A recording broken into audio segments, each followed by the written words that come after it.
I stood in the rain, watching my son throw my clothes onto the lawn.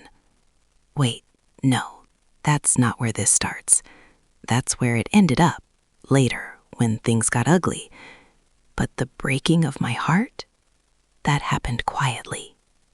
It happened in a room that smelled like expensive vanilla candles and indifference. It happened yesterday. Or maybe it feels like yesterday because the wound is still so fresh, bleeding openly in my chest. I was holding a little velvet box in my hands. It was navy blue, the velvet worn down at the corners just a little bit. Inside were my grandmother's pearl earrings. They were the most precious thing I owned, not because of what they were worth in dollars, but because my grandmother had worn them on her wedding day in 1928. I had worn them on my wedding day in 1974, and I wanted to give them to Lena. I was sitting in their living room. I remember the way the light hit the floor. It was a gray afternoon, the kind of day where the sky looks like a bruised peach. I was sitting on the designer Italian sofa I had paid for. $5,000 for a sofa. I remember writing the check. Max had told me it was an investment piece, that it would tie the room together. I sat on the edge of it because I was afraid to wrinkle the cushions. I looked at them. Max was standing by the window, looking at his phone. Always his phone. He didn't look at me much anymore. Lena was curled up in the armchair across from me, scrolling through something, her long manicured fingernails clicking against the glass screen. Click, click, click. That sound is stuck in my head. I cleared my throat. I just wanted to be a mother. I just wanted to be part of the joy. Sweetheart, I said. My voice sounded small in that big, echoey room. Sweetheart, when is the big day? I need to know so I can buy a new dress. I want to look nice for my boy. And I have these for you, Lena. I held out the box. My hand was shaking a little. I was so excited to see her face light up. I was so excited to finally be let in. The room went dead silent. You could hear a pin drop. The clicking stopped. Max wouldn't even turn around. He stiffened. I saw his shoulders go tight under that cashmere sweater I had bought him for his birthday. He just stared at his reflection in the dark window. Lena didn't even look up at first. She just paused. Then she sighed, a heavy, irritated sigh, like I had just asked her to explain quantum physics to a toddler. She looked at me, her eyes flat and cold as a winter lake. Oh, she said, just that. Oh, we got married yesterday, Renate, at the courthouse. I felt like I'd been punched in the chest. The air left my lungs in a rush. My hand, still holding the velvet box, dropped to my lap. Yesterday, I whispered. But why didn't you tell me? I was just home. I was waiting by the phone. I would have come. I wouldn't have made a fuss. I just wanted to see you. Lena rolled her eyes. She actually rolled her eyes at me. She picked up her glass of imported sparkling water, paid for with my debit card, and took a sip. It was a private thing, she said, putting the glass down on a coaster. We didn't want a circus. We just wanted it to be about us. But I'm your mother, I said to Max's back. Max, I'm your mother. He finally turned around. He looked tired. Or maybe he just looked guilty. But guilt in my son often looked like anger. He crossed his arms. Mom, don't start. Don't make this about you. You always make everything so dramatic. I'm not making it about me, I pleaded. Tears were stinging the corners of my eyes, hot and humiliating. I just wanted to be there. I've been saving for the reception. I have the money set aside. I wanted to dance with you. And then Lena said the words that changed everything, the words that took my heart, shattered it, and then strangely woke me up from a 3-year coma. She looked me dead in the eye and said, "We only wanted special people there, Renate. Special people." The silence that followed was deafening. I looked at Max, waiting for him to correct her, waiting for him to say, "Lena, don't say that. She's my mother. Of course she's special." I waited for him to defend me. I waited for the boy I had nursed through fevers, the boy I had taught to ride a bike, the boy I had held when his father died. Max just looked at the floor and mumbled, "It's done, Mom. Just drop it." He didn't defend me. He agreed with her. I stood up. My knees felt weak, like water. I put the blue velvet box back into my purse. I snapped the clasp shut. The click sounded like a gunshot in the quiet room. "I see," I said. My voice was trembling, but I forced it to be steady. "I see." "Don't go storming off," Lena called out as I walked toward the door. She sounded bored. "We're going out to dinner to celebrate later. You can come if you pay." "If I pay." I didn't answer. I walked out the front door, the door I had paid to have repainted last summer because Lena didn't like the shade of beige the landlord had chosen. I walked out to my car. It was raining now. A cold, miserable drizzle that soaked into my blouse instantly. I got into my old sedan. It's 15 years old. The heater doesn't work very well on the passenger side. The engine makes a rattling sound when it idles. I sat there in the driveway of the house I was paying for, gripping the steering wheel until my knuckles turned white. I looked at the house. It was a beautiful house, a colonial style with big windows and a manicured lawn. I paid the gardener, too. I paid for the internet that Lena was using to ignore me. I paid for the electricity that lit the room where they were currently laughing about how pathetic I was. Special people, I whispered to the empty car. I started the engine and backed out.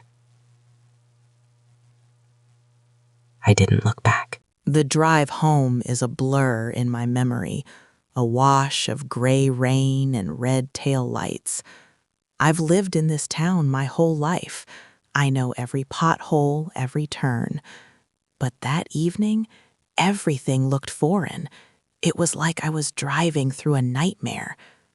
I kept replaying the scene in my head. Special people. What made someone special? Was it special to carry a child for 9 months?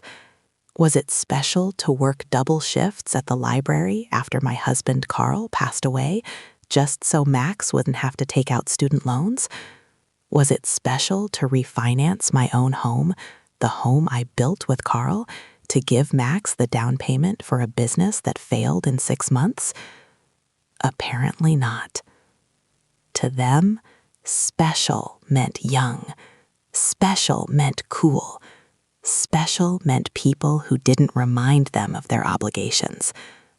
Special meant people they wanted to impress, not the person they were exploiting. I pulled into my own driveway. My house looked dark. It's a smaller house, a bungalow. It needs a new roof. The gutters are full of leaves because I can't afford to hire someone to clean them, and I'm too old to climb the ladder myself. I've been saving every penny for them, for their wedding, for their life. I walked inside. The house smelled like old books and lavender. It smelled like loneliness. I didn't turn on the lights. I just sat at the kitchen table in the dark, still wearing my coat. The rain drummed against the window pane, a steady, rhythmic tapping. I thought about Carl. Oh, Carl. If he were here, he would have torn that house down brick by brick with his bare hands. He loved Max, but he was a firm man. He believed in respect. He believed in earning your way. When Carl died 5 years ago, I felt like half of me died with him. Max was all I had left. Max was the only tether I had to the world of the living, to the future. And I was so terrified of losing him. I was so terrified that if I said no, if I closed my wallet, he would drift away. He would stop calling.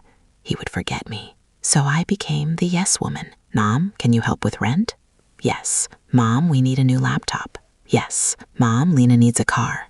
Yes. I bought their presents. I know that now. I was paying a subscription fee for my own son's love.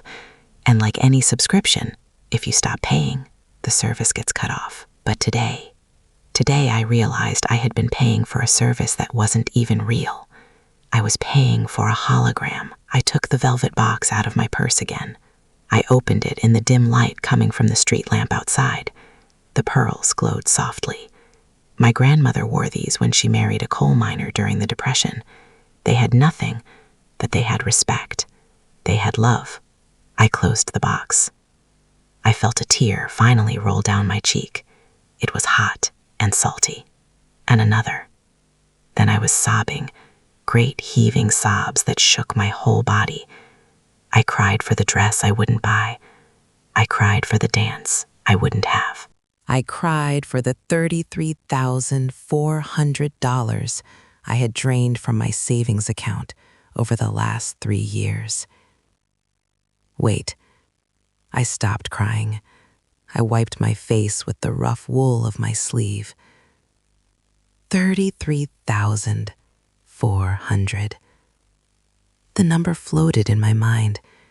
It was a staggering amount. It was my safety net. It was my medical fund. It was the money Carl had left me, so I would never have to worry. I stood up. I walked to the refrigerator and poured myself a glass of cold water. My hands were still shaking, but the sobbing had stopped. They got married yesterday. They didn't tell me. And they were going out to dinner tonight. You can come if you pay. The audacity, the sheer, breathtaking cruelty of it. I walked into my home office. It's a small room off the kitchen, filled with Carl's old files and my sewing machine. I sat down at the desk. I turned on the desk lamp. The sudden light made me squint. I pulled out the file marked Max. It was thick. Too thick. I started opening the bank statements. I keep them all. I'm old-fashioned that way. I like paper.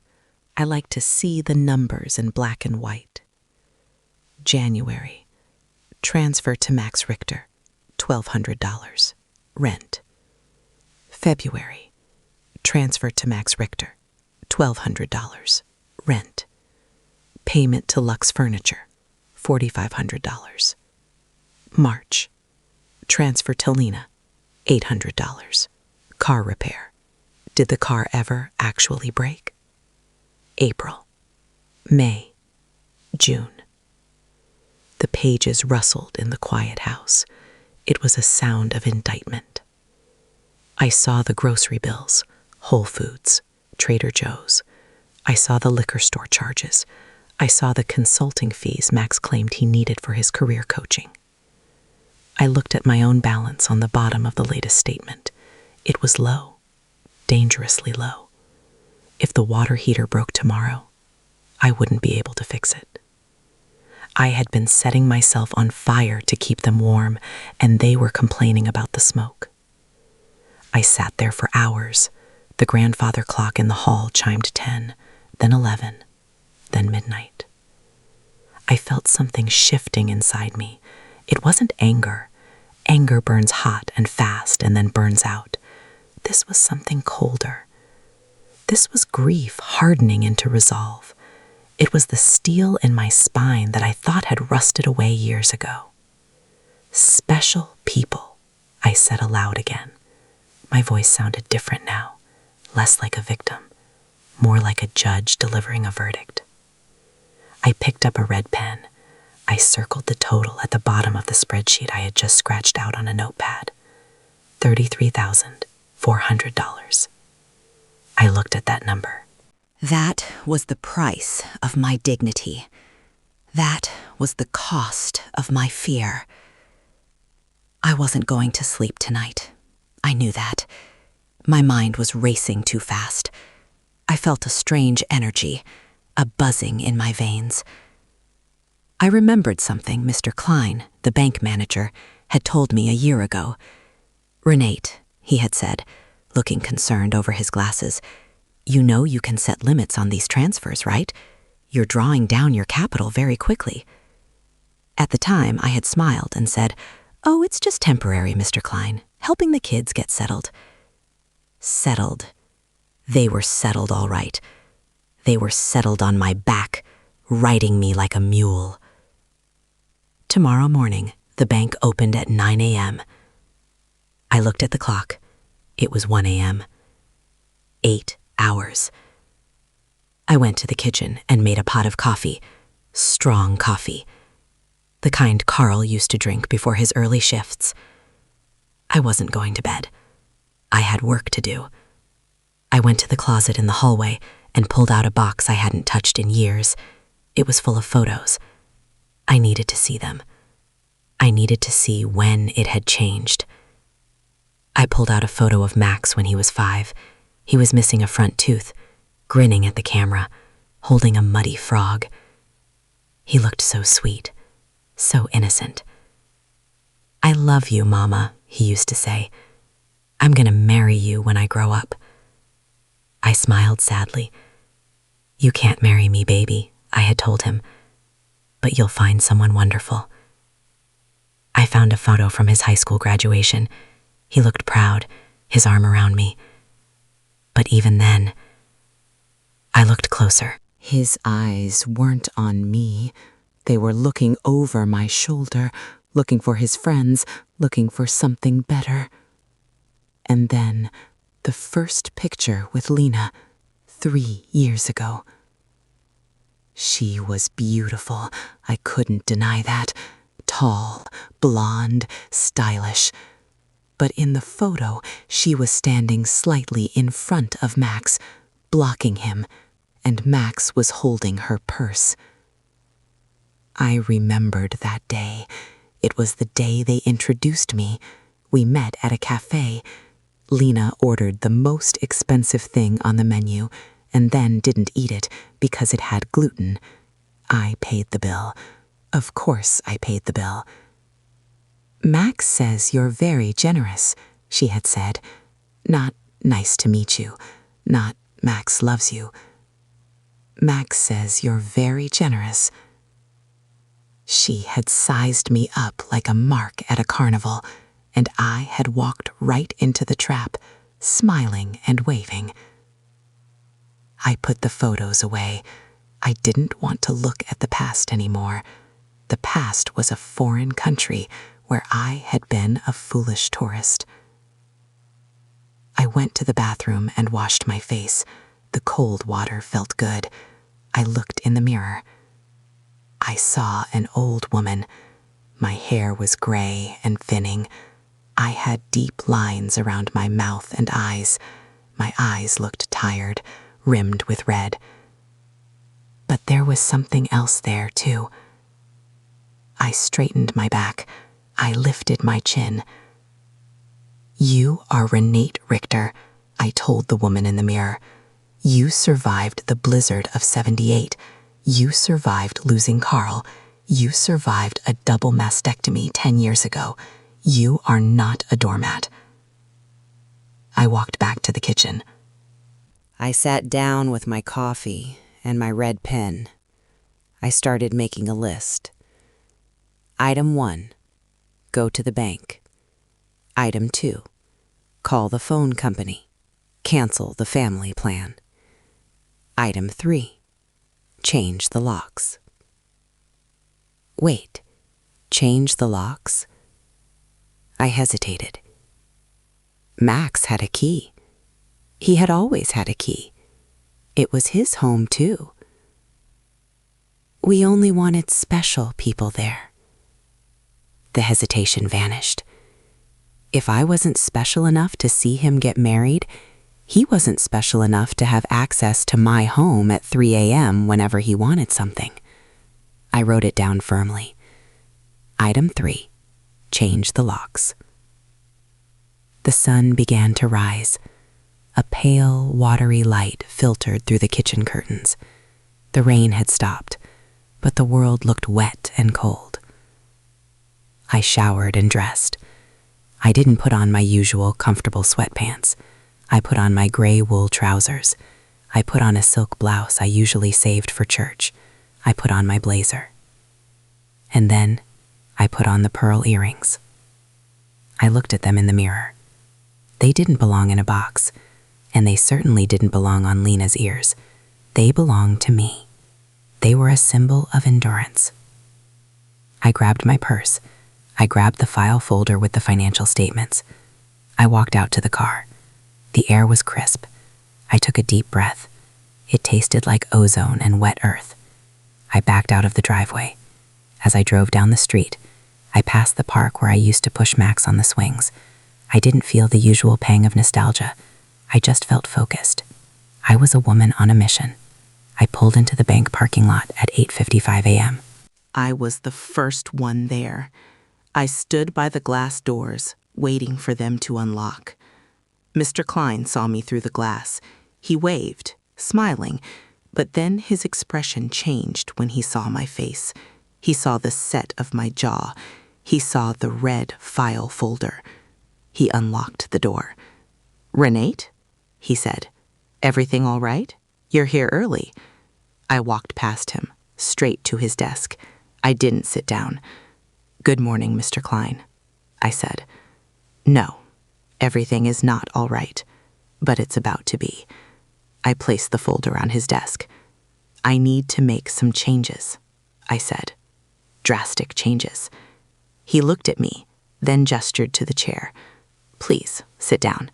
Would you like some coffee?" "No coffee," I said, sitting down and smoothing my skirt. "I've had enough coffee. I need you to pull up my accounts, all of them." He typed on his keyboard. Click, click, click. The sound was different than Lena's phone. This was the sound of business. This was the sound of control returning to my hands. "All right, I have them," he said. "I want to stop the standing order to Max Richter. Immediately." Mr. Klein nodded. "Okay, canceled. Anything else?" "I want to block any ACH transfers from Lux Furniture, City Utilities, and Verizon Wireless." He raised an eyebrow. "Those are the bills for... That's for your son's apartment, isn't it?" "Yes," I said. "It is. If we block them, the payments will bounce, Renate. They might get late fees. Their service might be cut off." I looked Mr. Klein in the eye. "That," I said, my voice steady as a rock, "sounds like a problem for special people to solve." Mr. Klein paused for a second.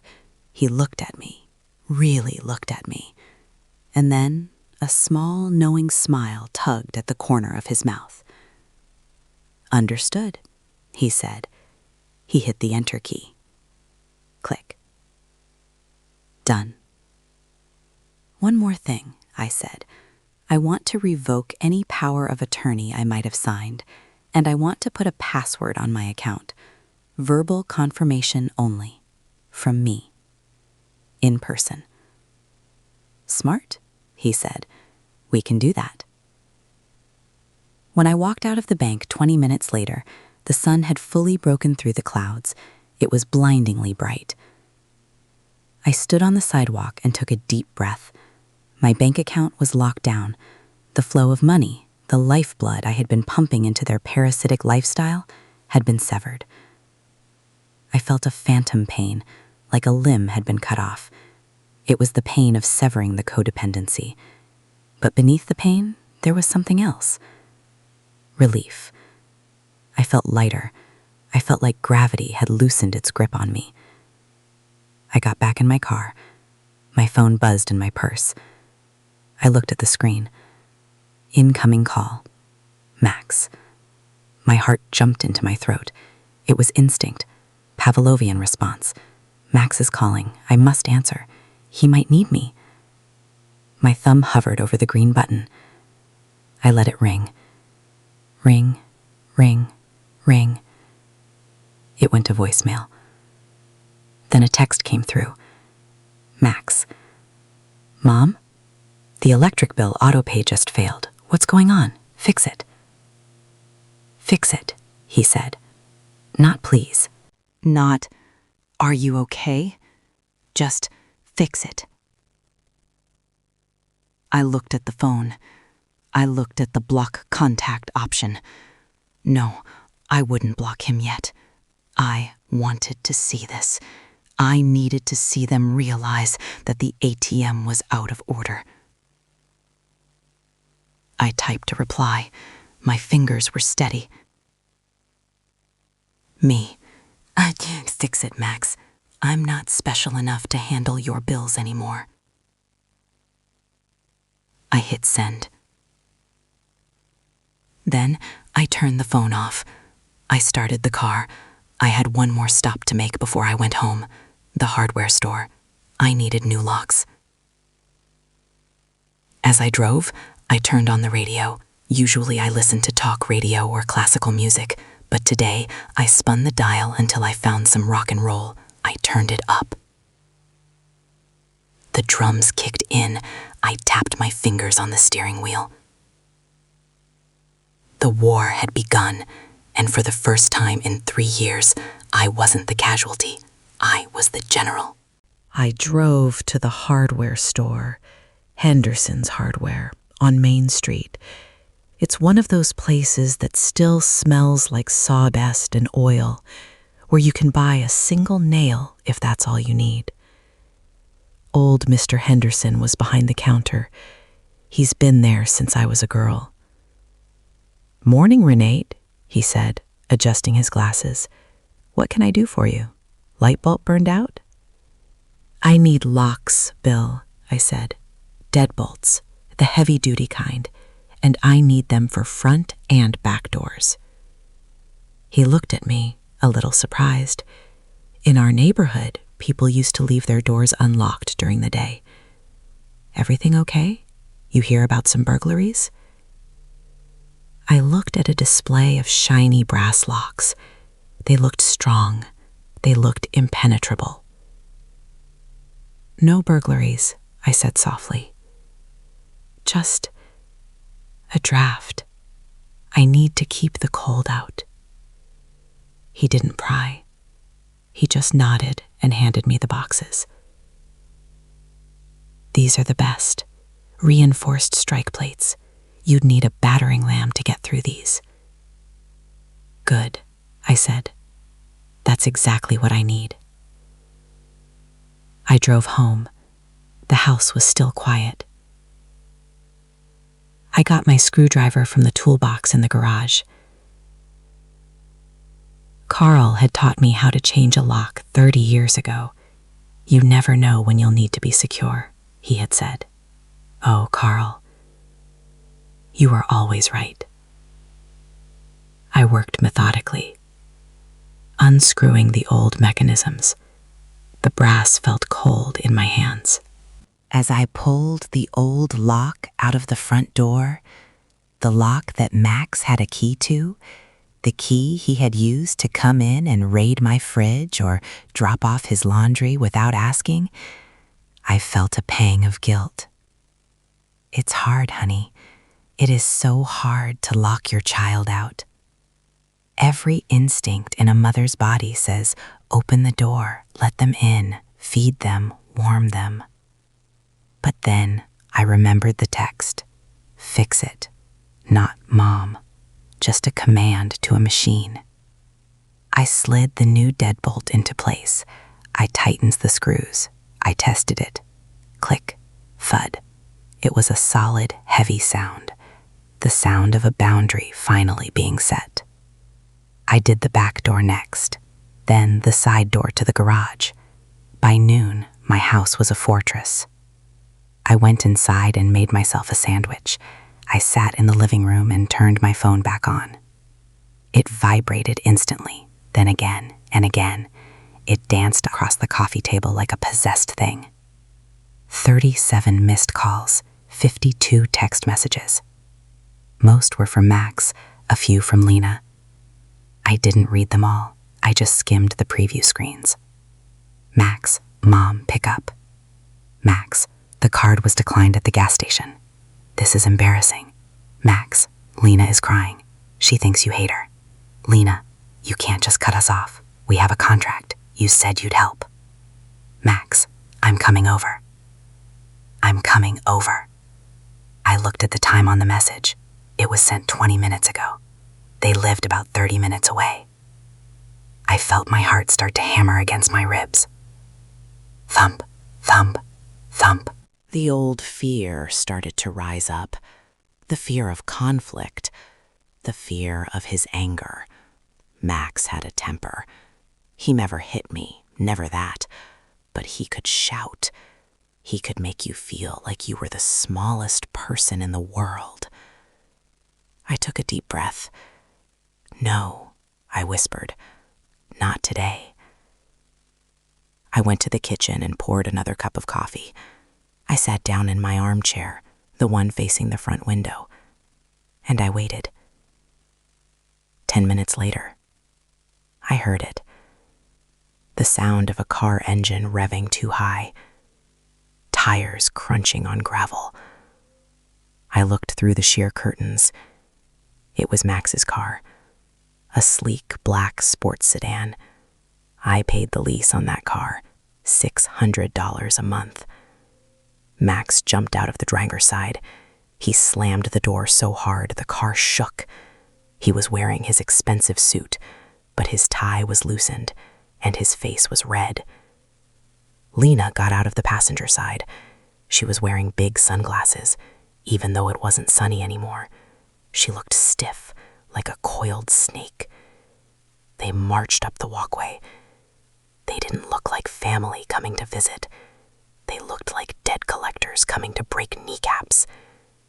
I stayed in my chair. I didn't move. I heard Max's footsteps on the porch.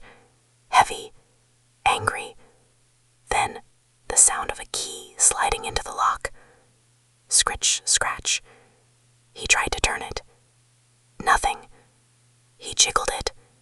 He pulled it out and looked at it, then shoved it back in. He tried to force it. What the hell? I heard him mutter through the door. He rattled the doorknob. Locked.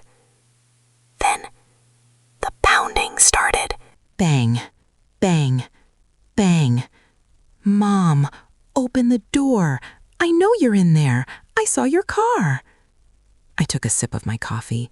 My hand was trembling, but I forced myself to swallow. Renate, Lena's voice, shrill. Renate, this isn't funny. We need to talk. Open this door right now. I stood up slowly. I smoothed down my blazer. I walked to the door, but I didn't open it. I stood right on the other side. I can hear you, I said. My voice was calm, muffled slightly by the thick wood. You don't need to shout. The neighbors will hear. Mom, Max yelled, slapping the wood with his open palm. Why did you change the locks? Why is my key not working? And why are my accounts frozen? Correction, Max, I said. My accounts are frozen. Your key doesn't work because this isn't your house. There was a silence on the porch, a stunned silence. Mom, open the door. We need to sit down and figure this out. You're having an episode or something. You're confused. Ah, there it was. The episode, the confusion. I unlocked the deadbolt. Click. I opened the door, but but I stood squarely in the frame. I didn't step back to let them in. I blocked the entrance. Max looked shocked to see me. He looked me up and down. Maybe he expected to see me in my bathrobe, crying. Instead, he saw his mother in a blazer, wearing the pearl earrings, looking him dead in the eye. "I am not confused, Max," I said. "In fact, I have never been more clear." "Then let us in," Lena snapped. She tried to push past me. I put my arm out. It was a simple gesture, but it stopped her cold. "No, you are not invited in." Lena gasped. She took off her sunglasses. Her eyes were wide with indignation. "Renate, we need to talk about the transfers. Do you have any idea what you've done? We have checks out. We have automatic payments. You're going to ruin our credit score." "Your credit score is not my responsibility," I said. "You got married yesterday, didn't you? You're a married couple, grown adults. Surely special people like you can pay your own electric bill." Max flinched. "Mom, that was just a misunderstanding. Lena didn't mean it like that." "I meant every word," Lena hissed at him, then turned back to me. "Look, Renate, we know you're lonely. We know you're getting older. Maybe you're forgetting things. Maybe you forgot that you promised to support us until Max's business took off." 3 years, Lena, I said. "I have supported you for 3 years. $33,000, $400. That ends today." Max rubbed his face. He looked desperate. "Mom, please, just transfer enough for this month. Just $2,000, please. We can discuss a payment plan later. Just don't leave us hanging like this." I looked at my son, my beautiful boy.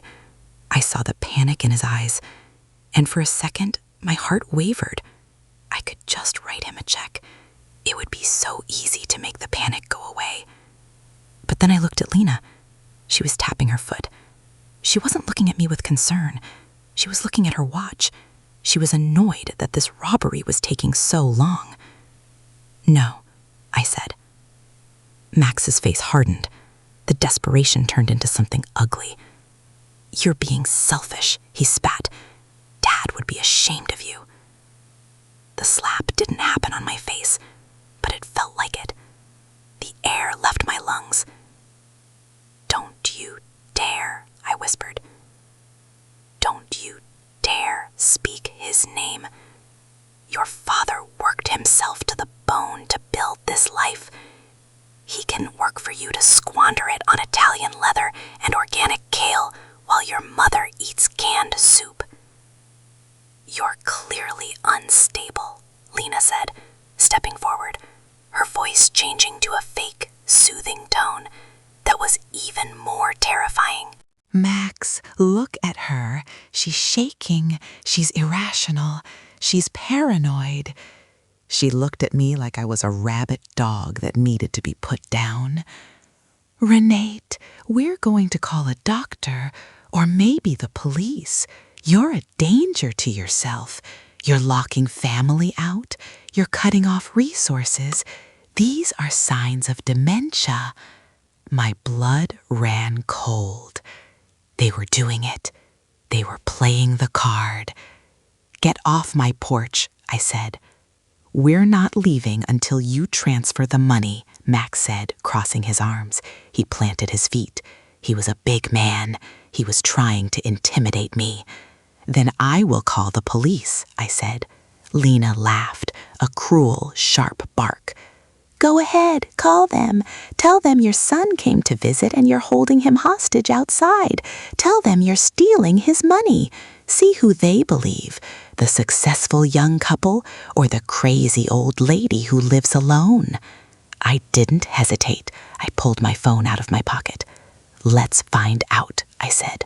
I dialed 911. Max's eyes went wide. "Mom, hang up. Don't be crazy." 911, what is your emergency?" the dispatcher's voice said. I put it on speakerphone. Yes, my name is Renate Richter. I live at 42 Elm State. I have 2 trespassers on my property who are refusing to leave and are threatening me. I am an elderly woman and I feel unsafe. Mom, Max yelled, it's me, it's her son. Are the trespassers known to you, ma'am? The dispatcher asked. Yes, I said, my eyes locked on Max. It is my son and his wife. But they do not live here, and they are trying to force their way in.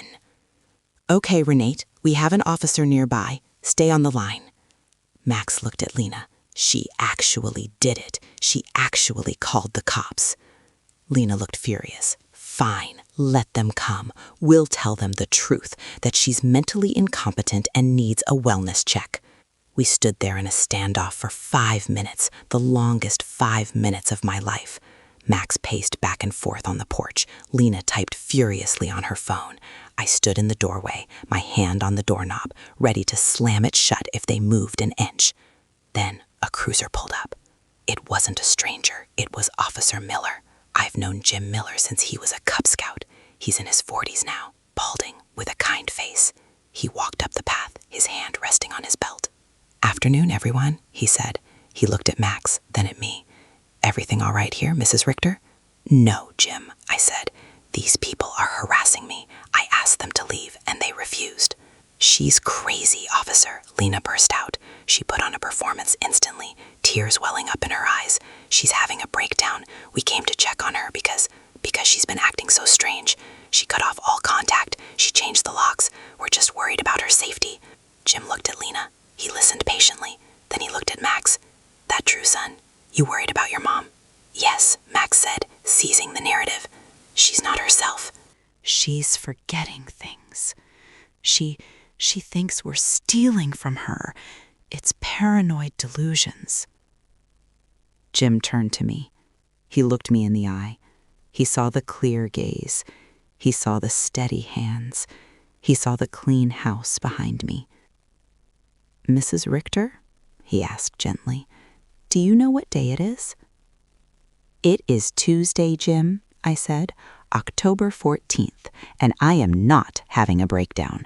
I simply stopped paying my son's bills yesterday, and he is having a tantrum.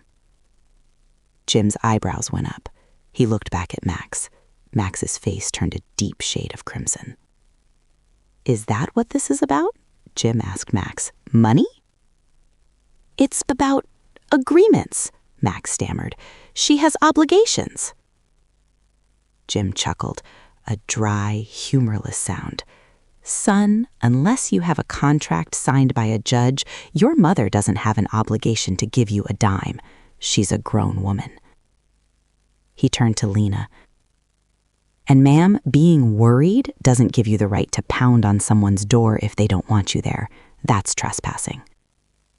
But she needs a psychological evaluation, Lena screeched. She's a danger. Jim's face hardened. The only danger I see here is you two bothering a senior citizen on her own property. Now, Mrs. Richter has asked you to leave, so I'm going to ask you to leave. And if I have to ask twice, you'll be leaving in the back of my car. Max looked at the officer, then at me. He saw that he had lost. For today. Fine, Max spat. Fine, we're leaving. But this isn't over, Mom. You're going to regret this. You're going to be all alone. I was already alone, Max, I said softly. I was alone when you were spending my money. At least now, I can afford to be alone. He turned and stormed down the stairs. Lena glared at me with pure venom. You'll hear from our lawyer, she whispered. I look forward to it, I said. They got into the car. Max peeled out of the driveway, gravel spraying everywhere. Jim stood there watching them go. He turned back to me and tipped his hat. I'm sorry about that, Mrs. Richter. Thank you, Jim, I said. Thank you for coming. You call if they come back, he said. And lock that door. I intend to, I said. I watched him drive away. I closed the door. I turned the deadbolt. Click.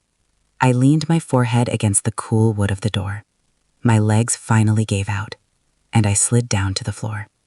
I sat there in the hallway, hugging my knees. I had won. I had stood my ground. But as I sat there in the silence, I didn't feel triumphant. I felt a deep, aching hollow in my chest. I had just declared war on my own child. And I knew Lena was right about one thing. This wasn't over. They were desperate. And desperate people do dangerous things. I looked at the phone in my hand. I needed to be ready. They threatened a lawyer. They threatened to declare me incompetent. I needed to make a call.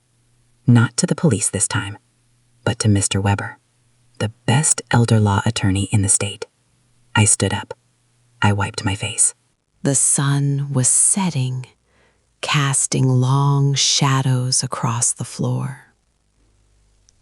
"Bring it on," I whispered to the empty house. I walked to the kitchen to start my research. I had a defense to build. The morning after I called the police on my own son, I woke up with a headache that sat right behind my eyes like a heavy stone. The house was quiet, but it wasn't the peaceful quiet of a sanctuary anymore. It was the tense quiet of a trench before the shooting starts again. I made my coffee. I stood by the window, peering through the blinds. Every car that drove past made my stomach clench. Was it them? Was it a lawyer? Was it the police coming back to take me away? I knew I couldn't just sit there and wait to be attacked. In a war, honey, if you aren't moving forward, you're dying. I went to my Rolodex. Yes, I still use a Rolodex. I flipped past the doctors, past the plumber, until I found the card for Arthur Weber. Arthur isn't a fancy lawyer. You won't see his face on billboards next to the highway. He's an old friend of Carl's, a man who specializes in what they call elder law. Carl used to say Arthur was a bulldog in a cardigan. He wouldn't let go once he bit down. I dialed his number. His receptionist, a sweet girl named Sarah, put me through immediately. "Renate?" His gravelly voice came on the line. "I haven't heard from you since the funeral. Is everything all right?" "Arthur," I said, trying to keep my voice from shaking. "I need help. I think my son is going to try to take away my rights." There was a pause on the line, a heavy, knowing pause. Arthur had seen this before. "Be at my office in an hour," he said. "Bring everything." Bank statements, emails, text messages, everything. I drove downtown. Arthur's office is in an old brick building that smells like lemon polish and old paper. His desk was covered in stacks of files, but when I walked in, he cleared a space right in the middle. I laid it all out. The spreadsheet of the $33,400, the text messages demanding I fix it, the incident with the police, the threat Lena made about my mental confusion. Arthur listened. He didn't interrupt. He just took notes on a yellow legal pad, his pen scratching furiously. When I finished, he took off his glasses and rubbed his eyes. "Renate," he said softly, "you are in a dangerous position, but you did the right thing changing the locks. They said I was confusing things, Arthur. They said I had dementia." "That is the playbook," Arthur said, his voice hard. "It's called a guardianship petition. If they can convince a judge that you can't care for yourself or your finances, the court appoints a guardian, usually the next of kin. Max would get control of your checkbook, your house, your medical decisions, everything." I felt cold all over. He would put me in a home. He could, Arthur nodded, and he would likely sell this house to pay for his own debts. We see it all the time. It's financial abuse wrapped up in a legal bow. "So what do we do?" I asked. Arthur put his glasses back on. The bulldog came out. "We attack first," he said. "First, I want you to go to 3 doctors. Not just your GP. I want a neurologist and a geriatric psychiatrist. We are going to get you tested, Renate. Every cognitive test in the book. We are going to prove you are sharp as a tack before they even file a paper. And second, he tapped the file where I had written down Lena's name. I'm going to run a background check on this daughter-in-law of yours. Something about her smells fishy to me. A woman who spends $5,000 on a sofa usually has a trail. I left his office feeling a little less frightened and a little more angry. I spent the next 3 days in waiting rooms. I took memory tests, I drew clocks on pieces of paper, I repeated lists of words: apple, penny, table. I solved puzzles.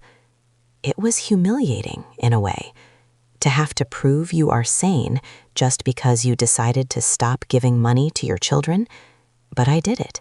I sat straight, I answered clearly, and I saw the doctors nodding. Mrs. Richter, the psychiatrist, Dr. Moore, told me at the end of our session, "You have the cognitive function of someone 20 years younger. You're not just competent, you're brilliant." I almost cried with relief. But the real blow came a week later. I was back in Arthur's office. He had a new file on his desk, a thin red folder. "Well," Arthur said, leaning back in his creaky Rebin chair, "my investigator found some interesting reading material on Mrs. Lena Richter, or should I say Lena Kowalski." "Kowalski?" I asked. "Her maiden name." "Or one of them." Arthur opened the folder. "Renate, did you know she filed for bankruptcy 4 years ago? Right before she met Max?" I shook my head. Max never said. Of course not. She had $80,000 in credit card debt, and Arthur pulled out a photocopy of a court document. She has a civil judgment against her from an ex-boyfriend in Chicago. Apparently, she borrowed $15,000 for a business venture that never existed. He sued her for fraud. I stared at the paper. The photo on the ID was younger, with different hair, but it was her. The same cold eyes. "She's a grifter," Arthur said flatly. "She found Max, saw a soft target with a generous mother, and she latched on. Max isn't just a husband to her, Renate. He's a host, and you were the food supply." My poor boy, my foolish, blind boy. He wasn't just greedy, he was being played too. But he was so desperate to keep her, he was willing to sacrifice his own mother. "Can we show this to Max?" I asked. "We could," Arthur said, "but he won't believe it. He's in too deep. No, we save this for the judge. If they dare to drag you into court, this is our ammunition to prove Lena is not fit to be a guardian to a hamster, let alone a human being." I went home that afternoon with a heavy heart. Knowing the truth about Lena didn't make it hurt less. It just made the tragedy clearer. I made tea. I sat on my porch, behind the locked gate I had installed yesterday. And then a car pulled up. It wasn't Max. It was a gray sedan. A man got out. He wasn't wearing a uniform. He wore a cheap suit and looked bored. He walked up to the gate. "Renate Richter," he called out. "Who are you?" I asked, not moving from my chair. "I have documents for you, ma'am. You've been served." He slid a thick envelope through the slats of the gate, dropped it on the ground, and walked away without looking back. I stared at the envelope. It was white, legal-sized. It looked innocent enough lying there on the pavement. I walked down the steps. My knees popped. I picked it up. It was heavy. I went inside and sat at the kitchen table. I used a butter knife to slit it open. In the probate court of the county, petition for appointment of conservator. Petitioner, Maximilian Richter. Respondent, Renata Richter. I started to read. and as I read, the world seemed to tilt on its axis. It wasn't just a legal request, it was a work of fiction, a cruel, twisted fairy tale where I was the villain and the victim all at once. Paragraph 4. The respondent, that's me, has shown significant cognitive decline over the last 6 months. Paragraph 5. The respondent has become paranoid and aggressive, recently locking family members out of the home and suffering from hallucinations that her family is stealing from her. Hallucinations. They called my bank statements hallucinations. Paragraph 6. The respondent has ceased paying for essential utilities, endangering herself and her dependents. Dependents? Since when was a 30-year-old man my dependent? But the worst part was the affidavit attached to the back, a signed statement from Lena. On October 12th, Renate didn't recognize me. She called me by a stranger's name. She left the gas stove running for 3 hours. We are terrified she will burn the house down. Lies. Pure, black-hearted lies. I have an electric stove. I haven't had gas in this house for 10 years. I put the papers down. I felt sick, physically sick. My son had signed this. Max had read these lies, that I was crazy, that I was dangerous, that I was forgetting who people were, and he had signed his name at the bottom. Maximilian Richter. The signature was loopy and large, the same way he signed his birthday cards to me. Love, Max. He was trying to erase me. He was trying to take away my voice, my freedom, my life, just so he wouldn't have to get a job, just so Lena wouldn't leave him. I sat there for a long time. The sun went down and the room got dark. I didn't turn on the light. I thought about giving up. Truly, I did. I thought, maybe I should just let them have it. I'm old, I'm tired. Why fight? But then I looked at the shadow of the pearl earrings reflected in the window glass. No, I whispered. I picked up the phone. I called Arthur. It was 8 p.m. They served me, I said. I know, Arthur said. I got a copy too. Are you okay? No, I said. I am angry. Good, Arthur said. Hold on to that. The hearing is set for next Tuesday. They want an emergency order. Arthur? Yes, Renate. Bring the file on Lena. Bring everything. If they want to talk about who is unfit, let's talk about it. Oh, we will, Arthur promised. We're going to scorch the earth, Renate. I hung up. I walked to the kitchen. I looked at my electric stove. I turned the knob. The coil glowed bright, angry red.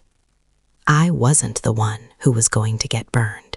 The days leading up to the hearing were a blur of gray skies and cold coffee.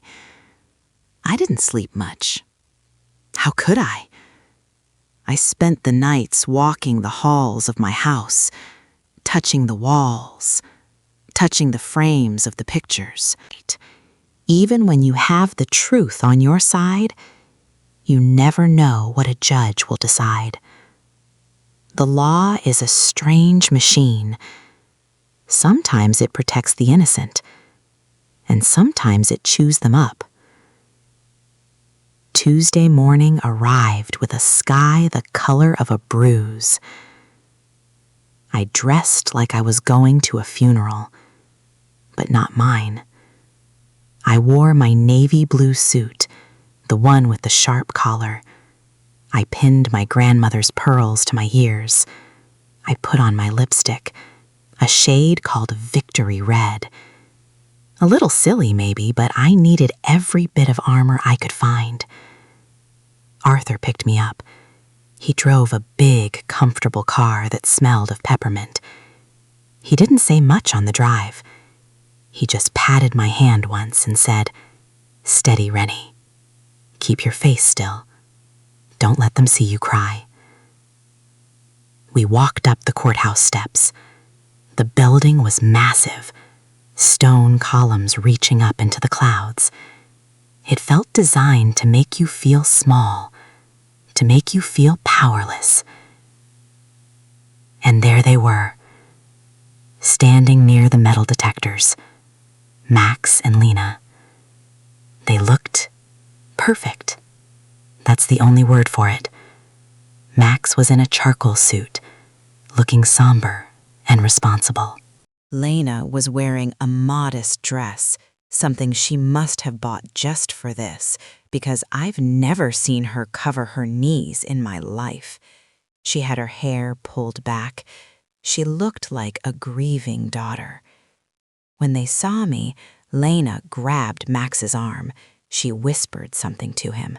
Max looked at me, and for a split second, his eyes widened. Maybe he expected to see a frail old woman. Maybe he expected to see the confused mother he had invented in those legal papers. Instead, he saw me, head high, shoulders back, walking with Arthur Weber, the bulldog in a three-piece suit. We didn't speak. We passed through security in silence, the only sound the beep of the machines and the shuffle of feet. The courtroom was smaller than I expected, just a room with wood panels and fluorescent lights that hummed. The air smelled of floor wax and nervous sweat. We sat on the right. They sat on the left. Mr. Fisher, their lawyer, was a slick man with a smile that didn't reach his eyes. He was whispering to Lena, and she was nodding, dabbing at dry eyes with a tissue. A performance. It was all a performance. "All rise," the bailiff called out. Judge Vance walked in. She was an older woman, African American, with silver hair and glasses perched on the end of her nose. She had a face that had seen everything, a face that didn't tolerate nonsense. I liked her immediately, but I was also terrified of her. "In the matter of the estate of Renata Richter," she read from the file. Her voice was dry. "Petition for emergency guardianship." Mr. Fisher stood up. He buttoned his jacket. "Your Honor," he began, his voice smooth as oil. "We are here today with heavy hearts. This is not a dispute over money. This is a tragedy of a family trying to save their matriarch." I gripped the edge of the table. My knuckles turned white. My clients, Maximilian and Lena Richter, have watched in horror as Mrs. Richter has declined over the past year, Fisher continued. Paranoia, aggression, financial irresponsibility. She has cut off contact with her only son. She has changed the locks to bar them from checking on her safety. He gestured to me like I was a broken piece of furniture. But the most alarming incident, Your Honor, occurred 2 weeks ago. Mrs. Richter left her gas stove running for 3 hours. If my client Lena hadn't arrived to turn it off, the whole neighborhood could have gone up in flames. She is a danger to herself and others. The gas stove. The lie. I looked at Arthur. He was writing on his legal pad, his face completely blank. He didn't jump up. He didn't object. He just wrote. "Call your first witness," Judge Vance said. We call Maximilian Richter to the stand. Watching my son walk to that witness stand was the hardest thing I have ever done. I remembered teaching him to walk.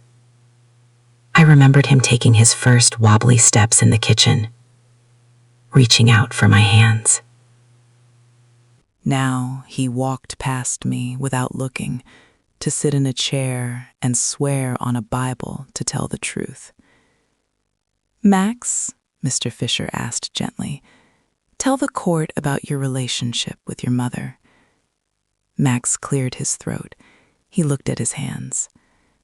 We were always close. Since Dad died, I've taken care of her. A lie. And when did you notice things changing? About 6 months ago, Max said. His voice was shaky. It sounded so genuine. He was a good actor. She started forgetting things. She'd promised to help us with bills, then forget she promised. She'd get angry for no reason. She accused Lena of stealing. And the finances? Fisher asked. She's been draining her savings, Max said. Thousands of dollars a month. We don't know where it's going. We think maybe she's falling for scams or just losing track. We just want to stop the bleeding before she ends up on the street. Thank you, Max. Your witness. Mr. Fisher sat down, looking satisfied. Arthur stood up. He buttoned his jacket slowly. He walked toward the witness stand. He didn't look like a bulldog now. He looked like a grandfather asking for directions. Hello, Max, Arthur said. Hello, Max said, shifting in his seat.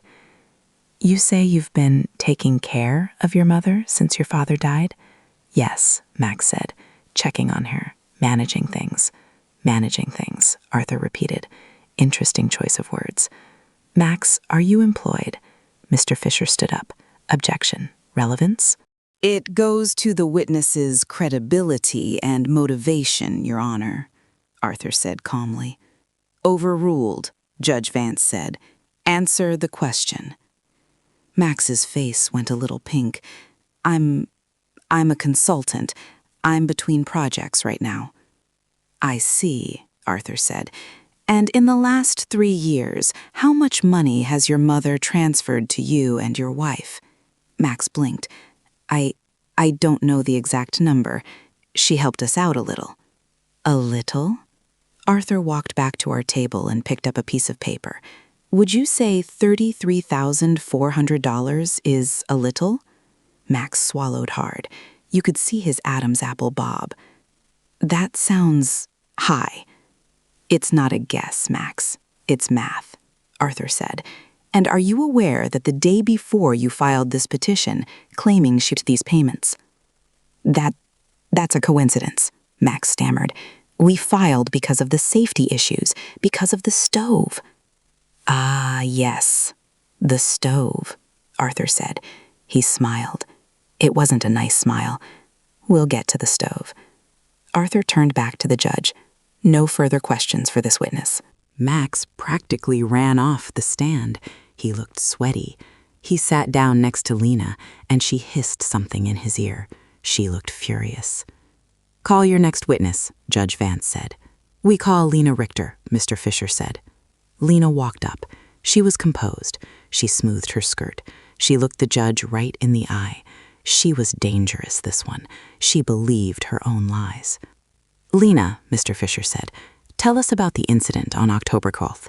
It was terrifying, Lena said, her voice trembling just the right amount. I went over to drop off some groceries. I have a key, or I did, before she changed the locks. I walked in, and the house smelled of gas, overwhelmingly so. She paused for effect. The courtroom was silent. I ran to the kitchen, she continued. The stove was on, full blast, no flame, just gas hissing out. Renate was sitting at the table, just staring at the wall. She didn't even smell it. I turned it off and opened the windows. She looked at me and asked, "Who are you?" Lena wiped a tear. That's when I knew. We couldn't wait anymore. She's going to kill herself. It was a compelling story. If I didn't know the truth, I would have believed her. I looked at the judge. Judge Vance was taking notes, her brow furrowed. She looked concerned. My heart hammered against my ribs. They're believing her, I thought. Oh God, they're believing her. Your witness, Fisher said. Arthur stood up again. He walked over to Lena. Mrs. Richter, Arthur said. That is a very detailed story. You say the smell of gas was overwhelming? Yes, Lena said firmly. It was suffocating. And you say the dials were turned too high? Yes. And you are certain it was October 12th? Absolutely, Lena said. "I'll never forget it." Arthur nodded. He walked back to his table. He picked up a large folder. He didn't open it yet. He just held it. "Mrs. Richter," Arthur said, his voice dropping an octave, "are you aware that perjury, lying under oath, is a felony in this state?" Lena stiffened. "I am telling the truth." "You said you smelled gas," Arthur said. "You were very specific about the smell." "I did." Arthur turned to the judge. "Your Honor," Arthur said, his voice ringing out clear and loud in the small room, "I would like to submit Defense Exhibit A." He handed a paper to the bailiff, who handed it to the judge. He handed another copy to Mr. Fisher. Mr. Fisher looked at it. His face went pale. "What is this?" Lena asked, her voice losing some of its composure. "This," Arthur said, turning to face her, "is a receipt from Midtown Appliance, dated August 14th, 2014, 10 years ago." Arthur paused. He let the silence hang there. "It is the receipt for the installation of a Kenmore electric range at the home of Renate Richter." Lena's mouth opened, but no sound came out. "And this," Arthur held up another paper, "is a letter from the city utility company confirming that gas service to 42 Elm Street was capped and disconnected on that same date." The courtroom erupted in a low murmur. Arthur leaned in close to Lena. "So, Mrs. Richter," he said, his voice like a whip, "please explain to this court how you smelled gas coming from an electric stove that hasn't been connected to a gas line for a decade." Lena froze. She looked at Max. Max had his head in his hands. She looked at Mr. Fisher. He was busy shuffling papers, trying to distance himself from the disaster. I might have been mistaken about the smell," Lena stammered. "But the burners were on. It was hot." "You said it was hissing," Arthur reminded her. "You said the smell was suffocating. You said you saved her life from an explosion." "I was panicked," Lena yelled. "I was trying to protect her." "You were trying to frame her," Arthur said coldly. "Objection," Fisher squeaked, but his heart wasn't in it. "Sustained on the commentary, Mr. Weber," Judge Vance said, but she took off her glasses. She looked at Lena. Her eyes were hard as flint. "Mrs. Richter," the judge said, "you may step down." Lena stood up. Her legs were shaky. She walked back to her seat, but she didn't look like the grieving daughter anymore. She looked like a cornered animal. Arthur walked back to me. He sat down. He winked. "That was the jab," he whispered. "Now for the knockout." "Your Honor," Arthur said, standing up again, "we have a motion to dismiss this petition immediately. But before that, we have one more piece of evidence regarding the fitness of the proposed guardian, Mrs. Lena Richter." He picked up the red folder. The background check. Lena saw the folder. She recognized the color. I saw her grab Max's arm so hard her fingernails must have dug into his flesh. She whispered something frantic to him. "Mr. Weber," Judge Vance said. "Proceed." Arthur opened the folder. "We have here records from the state of Illinois." The courtroom was so quiet, you could hear the hum of the fluorescent lights overhead. It was a buzzing sound, like a trapped fly. Arthur stood there, holding that red folder like it was a loaded weapon. Lena was gripping the edge of the table, her knuckles white. Max was looking back and forth between them, confusion written all over his face. He looked like a child who had woken up in the middle of a nightmare. "Proceed, Mr. Weber," Judge Vance said. Her voice was icy. Arthur opened the folder. "Your Honor," he began, his voice calm and steady. "The petitioner, Lena Richter, has presented herself to this court as a concerned relative, a woman of standing who is worried about her mother-in-law's finances." He pulled out a document. However, records from the state of Illinois paint a different picture. This is a judgment from 2019 against a woman named Lena Kowalski. Max's head snapped up. Kowalski? He whispered. Your maiden name is Smith. Lena hissed at him. Shut up, Max. Arthur continued, ignoring them. This judgment is for $15,000 in damages for fraud. Miss Kowalski, now Mrs. Richter, solicited investments for a boutique clothing store that never existed. She took the money and vanished. The courtroom gasped. I put a hand to my mouth. I knew she was greedy, but I didn't know she was a criminal. And here, Arthur pulled out another sheet, is a bankruptcy filing from 4 years ago. Discharge debt of $80,000. Mostly credit cards and luxury retail stores. Arthur turned to look at Max. He looked at him with pity. Did you know, Max? Arthur asked gently. Did you know you were trying to give control of your mother's life savings to a woman with a history of financial fraud? Max stood up slowly. His face was the color of ash. He looked at Lena.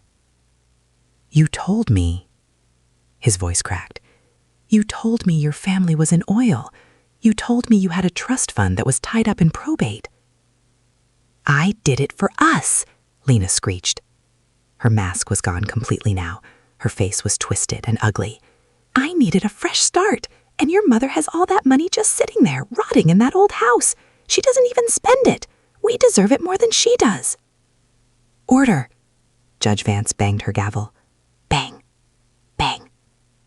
Sit down, Mrs. Richter, the judge commanded.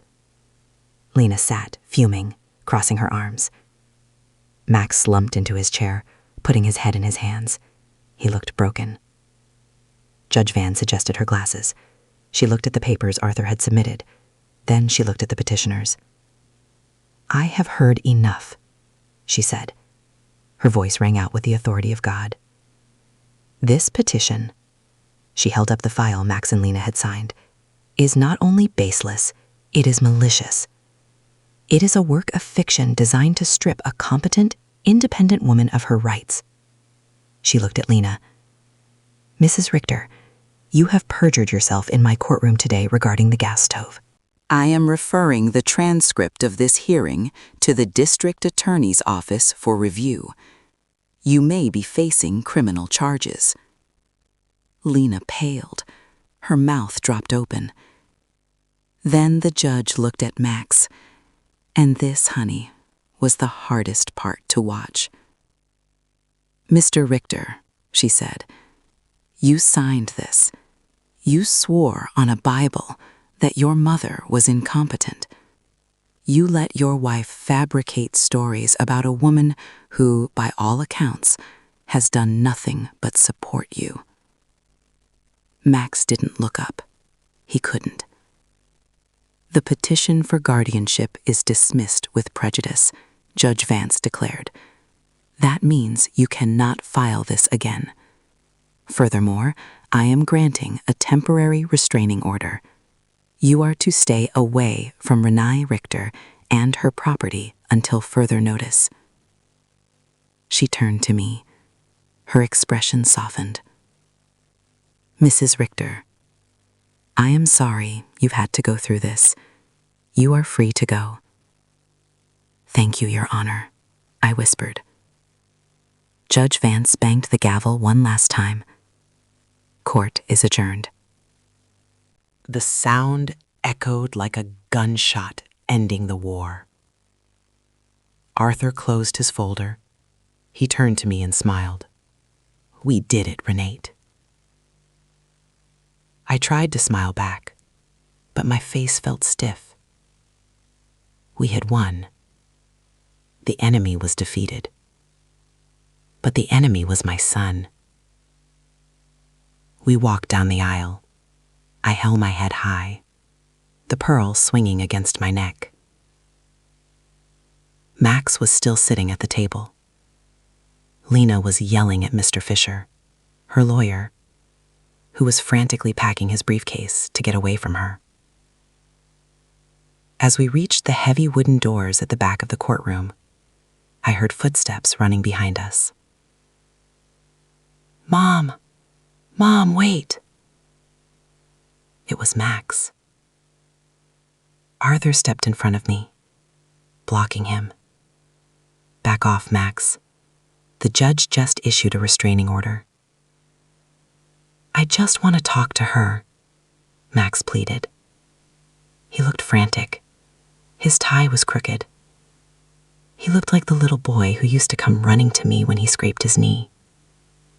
Mom, please. I didn't know. I swear to God I didn't know about Lena's past. She lied to me too. I signaled Arthur to step aside. I looked at my son. I looked at the man I had raised. You didn't know about her past, Max, I said quietly. That may be true. See? Max said, hope lighting up his eyes. I was a victim too. We can fix this. I'm going to divorce her. I'm going to kick her out. We can go back to how it was. I shook my head slowly. No, Max. We can't. Why? He cried. I'm your son. Because, I said, my voice trembling just a little. You might not have known about Lena, but you knew me. He froze. You knew I wasn't crazy, I said. You knew I didn't have a gas stove. You knew I wasn't hallucinating. And yet, you sat there. You signed those papers. You were willing to lock me away in a home and sell my house just to keep your easy life. Mom, I was desperate. Desperation is not an excuse for betrayal, I said. You didn't protect me, Max. You sacrificed me. I reached up and touched his cheek. It was wet with tears. My hand lingered there for a second, the ghost of the mother I used to be. I love you, I said. I will always love you. But I don't like you very much right now. And I certainly don't trust you. I pulled my hand away. Goodbye, Max. You have a lot of growing up to do, and you're going to have to do it on your own. I turned around. Let's go, Arthur. We walked out of the courthouse and into the bright, blinding sunlight. The air smelled of exhaust and city dust, but to me, it smelled like freedom. I got into Arthur's car. I didn't look back at the courthouse steps. I knew Max was standing there, watching me leave. I knew he was crying. But for the first time in my life, I didn't turn the car around to go fix it. The aftermath. 6 months later. That was 6 months ago. The silence in my house isn't heavy anymore. It's peaceful. I sold the big house. I really did. It was too much space. Too many memories trapped in the walls. I bought a beautiful condo in a community for active seniors. It has a balcony that overlooks a park with cherry blossom trees. I have friends now, real friends. Not people Lena considers special, but people who are special to me. We paint, we travel. Next week, I'm going to Italy. I've always wanted to see Rome. And Max? Well, small towns talk. I heard Lena left him the day after the trial, cleaned out what little cash they had left and disappeared, maybe to find another victim. Max lost the apartment, he lost the sports car. He's living in a studio apartment now, working at a car rental agency near the airport. It's honest work, hard work. He writes me letters. He sends them to Arthur because he knows he can't come to my door. Arthur brings them to me. I haven't opened them yet. I keep them in a box in my closet. Maybe one day, when the wound has turned into a scar, I will open them. Maybe one day we can have coffee. But not today. Today, I am going to put on my pearl earrings. I am going to go to my painting class, and I am going to paint a picture of a storm clearing with the sun breaking through the clouds. Because finally, after all these years, I can see the light. The drive home from the courthouse was the longest drive of my life. You would think, after winning a battle like that, after seeing the judge strike down the lies and banish the wolves from the door, I would feel like celebrating. I would feel like popping a bottle of champagne or turning the radio up loud. But I didn't. Arthur dropped me off at my front gate, the gate with the new lock, the lock that had started this whole war. "Are you sure you don't want to grab dinner, Renate?" Arthur asked, leaning across the passenger seat. His eyes were kind, full of that weary concern old friends have for each other. "You shouldn't be alone tonight." "I need to be alone, Arthur," I said, clutching my purse. "I need to sit in the quiet and make sure it's real." He nodded. He understood. "Call me if you need anything, even if it's just to talk about the weather." I watched his car disappear down the street, the taillights fading into the dusk. Then I turned to my house. It looked different. Just yesterday, it was a fortress under siege. Now it was just a house, a pile of bricks and wood that held 40 years of my life. I walked up the path. I unlocked the door. Click, thud. I stepped inside and the silence hit me like a physical wave. It wasn't the peaceful silence of solitude. It was the heavy, suffocating silence of absence. I hung my blazer on the coat rack. I walked into the kitchen. On the counter, there was still a mug from 3 days ago. A half-finished crossword puzzle. The mundane artifacts of a life interrupted by betrayal. I sat down at the table. The same table where Max used to do his homework while I cooked dinner. The same table where we celebrated his acceptance into college. The same table where he had sat countless times, eating my pot roast and telling me he loved me, all while calculating how much he could squeeze out of me next month. I put my head in my hands and I wept. I didn't cry in the courtroom. I didn't cry when the judge read the verdict. But here, in the safety of my kitchen, the dam broke. I cried for the little boy with the scraped knee who used to run to me for comfort. I cried for the young man who used to bring me flowers on Mother's Day. I cried because I knew, deep down, that boy was gone. He had been consumed by the man who stood in court and called me incompetent. And the hardest part, honey, I cried because I missed him. Even after everything, even after the theft and the lies, a part of me just wanted my son back. That is the curse of motherhood. You can cut off the money, you can change the locks, but you cannot surgically remove the love from your heart. It stays there, aching like a phantom limb. The next morning, I woke up with puffy eyes and a headache, but also with a strange sense of clarity. The house felt too big.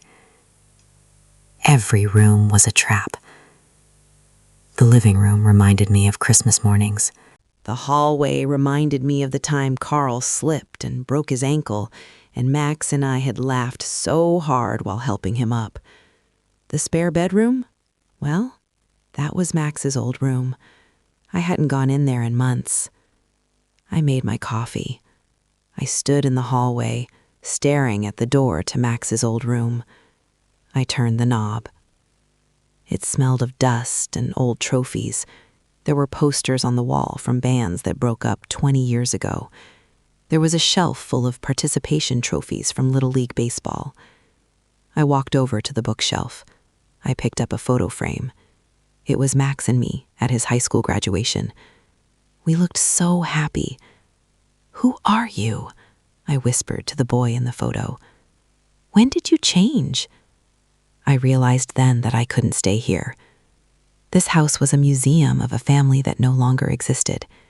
If I stayed here, I would become a ghost, haunting my own halls, polishing memories until they wore thin. I needed to leave. Not just run away, but move forward. I called a realtor that afternoon. Her name was Sarah, a bubbly woman with too much energy for a Tuesday, but she was efficient. "You want to sell?" she asked, walking through the living room, tapping on the walls. "It's a great market, Renate, but are you sure? You've been here a long time." "I'm sure," I said. "It's time to downsize. It's time to travel light." The next few weeks were a blur of boxes and decisions. Packing is a strange purgatory. You have to touch everything. You have to weigh the value of every single object. Keep or toss. Donate or sell. I found a box of Max's old drawings from kindergarten, stick figures of me and him and Carl standing under a giant yellow sun. Keep. I couldn't throw those away.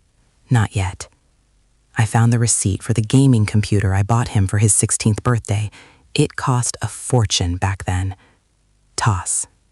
I found a scarf Lena had given me 2 Christmases ago. It was still in the box with the tag on. I remembered her saying, "It's cashmere, Renate. Don't shrink it." I looked at the tag. 100% acrylic. I laughed out loud. A bitter, dry laugh. Even her gifts were lies. Donate. Let someone else keep warm with her fake cashmere. The hardest day was the garage sale. There is something deeply humbling about watching strangers pick through your life on a Saturday morning. People haggling over the price of your toaster. Someone offering 50 cents for a vase Carl gave you for your 10th anniversary. I sat on a lawn chair by the garage door, handling the cash box.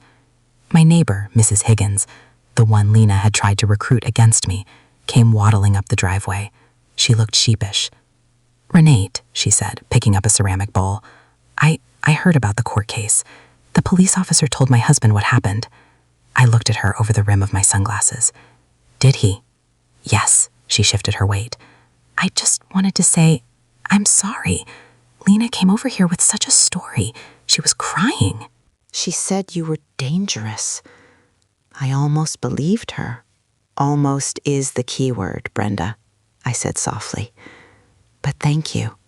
Are you leaving us?" she asked, gesturing to the for sale sign on the lawn. "I am," I said. "I'm moving to the Lakeview condos. No stairs, no gutters to clean." "Good for you," she said. She put the bowl down. "You deserve some peace." She bought the bowl for $2. It felt like a peace offering. By the end of the month, the house was empty. The echo was louder now. My footsteps clicked on the hardwood floors. The walls, stripped of pictures, showed square patches where the paint was brighter. The movers had taken everything to the new condo. I was doing one final walkthrough. I went to the kitchen. I checked the cupboards. Empty. I went to the bathroom. Checked the medicine cabinet. Empty. I went to the living room. And there, in the middle of the floor, sat one thing I had left behind. It was the Italian leather sofa, the $5,000 sofa. It was too big for my new condo. It was too modern. It was too them.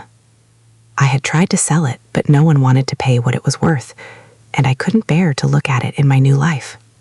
I looked at that sofa. It represented everything that had gone wrong. The greed, the entitlement, the superficiality. I took a Sharpie marker from my pocket. I I walked over to the pristine cream-colored leather armrest, and I wrote, in big black letters, "Nothing is free."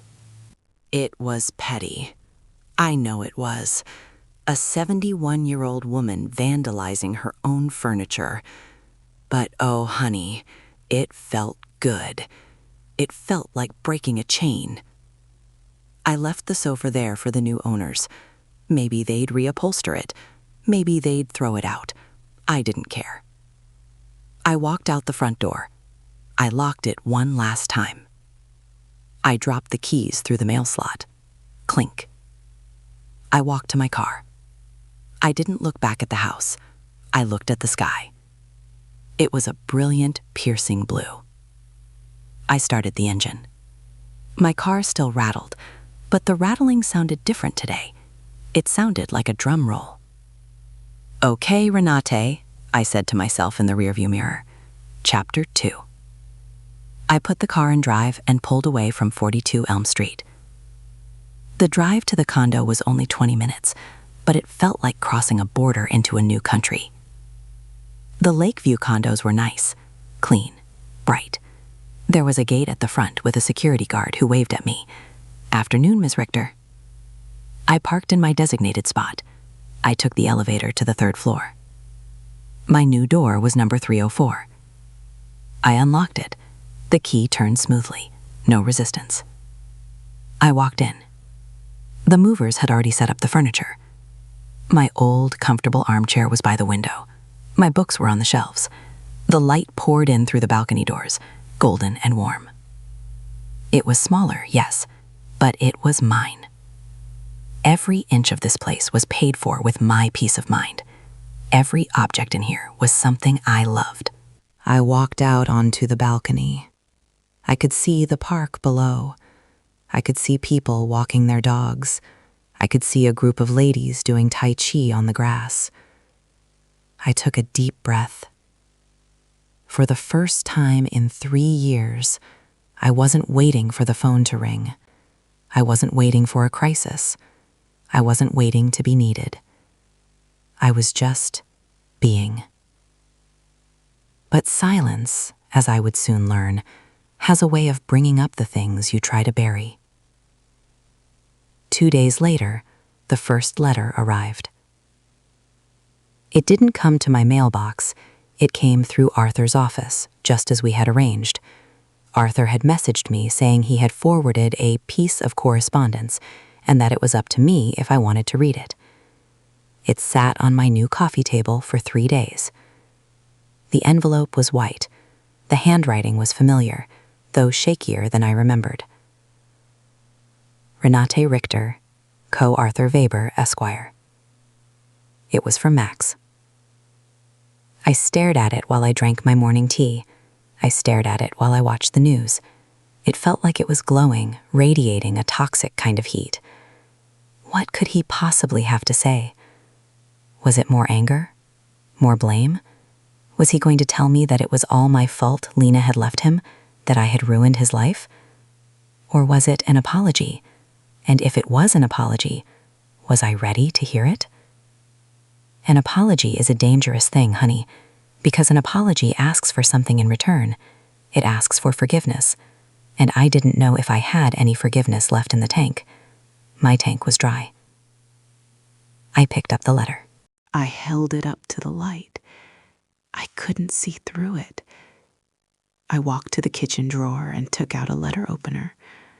I sliced the top of the envelope. My hands were shaking again, not from fear this time, but from a deep, aching sadness. I pulled out the paper. It was a single sheet, lined notebook paper. It looked like something ripped out of a cheap spiral notebook. I unfolded it. "Mom, we can fix a window, Max," I whispered to the empty room. "But some glass shatters too small to ever be glued back together."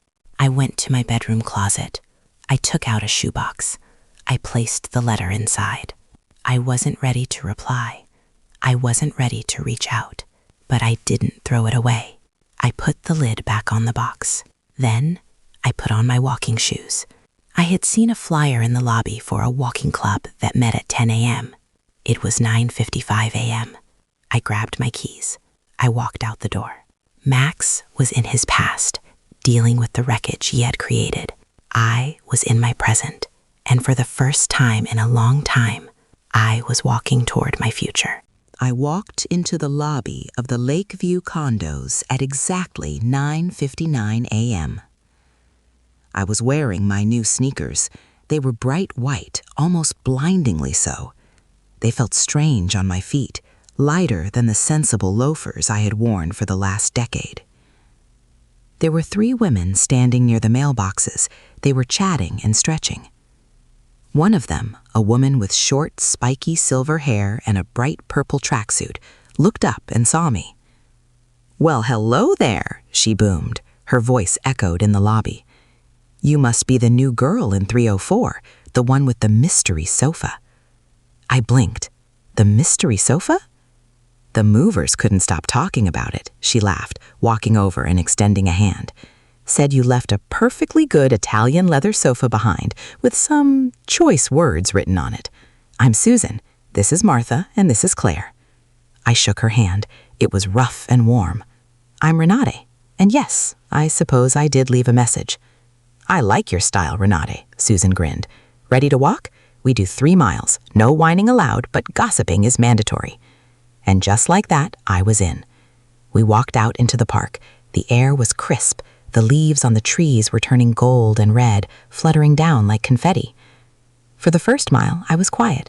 I listened to them talk about their grandchildren, their arthritis, the best place to buy organic tomatoes. It was normal. It was delightfully, boringly normal. "So, Renate," Martha asked gently. She was softer than Susan, with kind eyes. "Do you have family nearby?" My chest tightened. The old reflex kicked in. Protect Max. Pretend everything is fine. "I have a son," I said. "Max." "Oh, lovely," Claire said. "Does he visit often?" I stopped walking. The women stopped too, sensing the shift in the air. I looked at the cherry blossom trees. I took a deep breath. "No," I said. "He doesn't visit. We are estranged." The word tasted metallic in my mouth, but once it was out, I felt a weight lift off my shoulders. "He and his wife tried to take advantage of me," I continued, my voice gaining strength. "So I had to cut them off. It's fresh, it's messy, and it hurts." I looked at them, expecting judgment, expecting them to ask why I had done wrong to drive my son away. Instead, Susan just nodded. "My daughter hasn't spoken to me in 5 years because I wouldn't sell my house to fund her acting career in Hollywood. Kids can be vampires, honey. Some just have sharper teeth than others." "My son is in jail," Claire whispered. "Drugs." "And my kids are great," Martha said, "but they live in Florida and call me twice a year on Christmas and my birthday." I stared at them. I wasn't the only one. All this time, alone in my big house on Elm Street, I thought I was the only mother who had failed. I thought everyone else had these perfect Hallmark movie families. But here we were. 4 women, 4 different stories, all walking the same path. "Well," Susan clapped her hands, "that settles it. You're definitely one of us. Now move it, ladies. My glutes are getting cold." We walked, and for the first time in months, I laughed. A real belly-shaking laugh that startled a squirrel on the path. That afternoon, emboldened by my new friends, I did something I had promised myself I would do. I walked into the community center's art room. It smelled of turpentine and linseed oil, a sharp, clean smell. There were easels set up in a circle. The instructor was a young man with paint splattered on his jeans. "Grab a canvas," he said. "Today we're painting feelings. No fruit bowls, no landscapes. Just paint what's inside."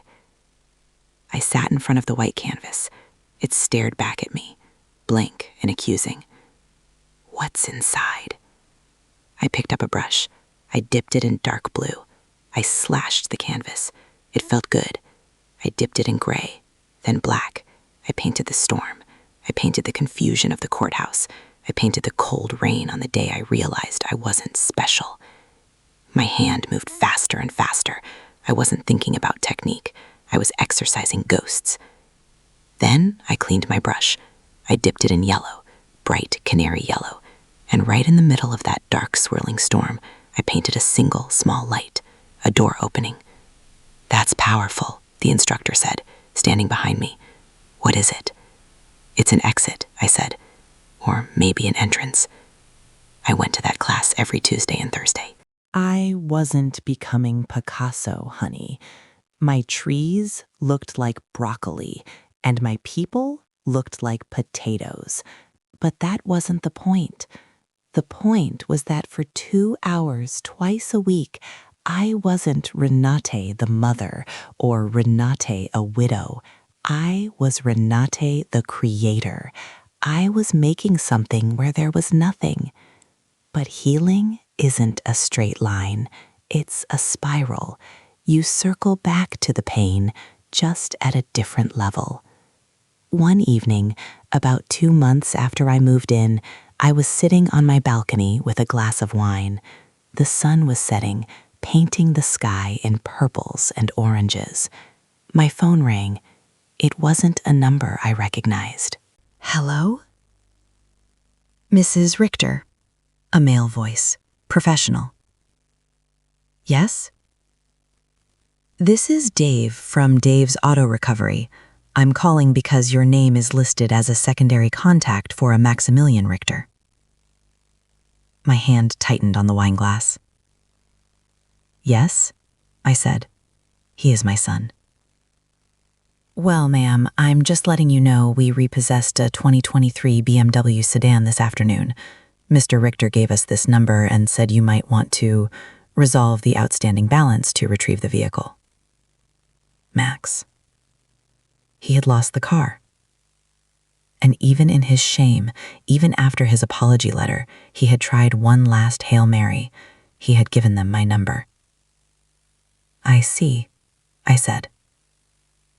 My voice was calm. Dangerously calm.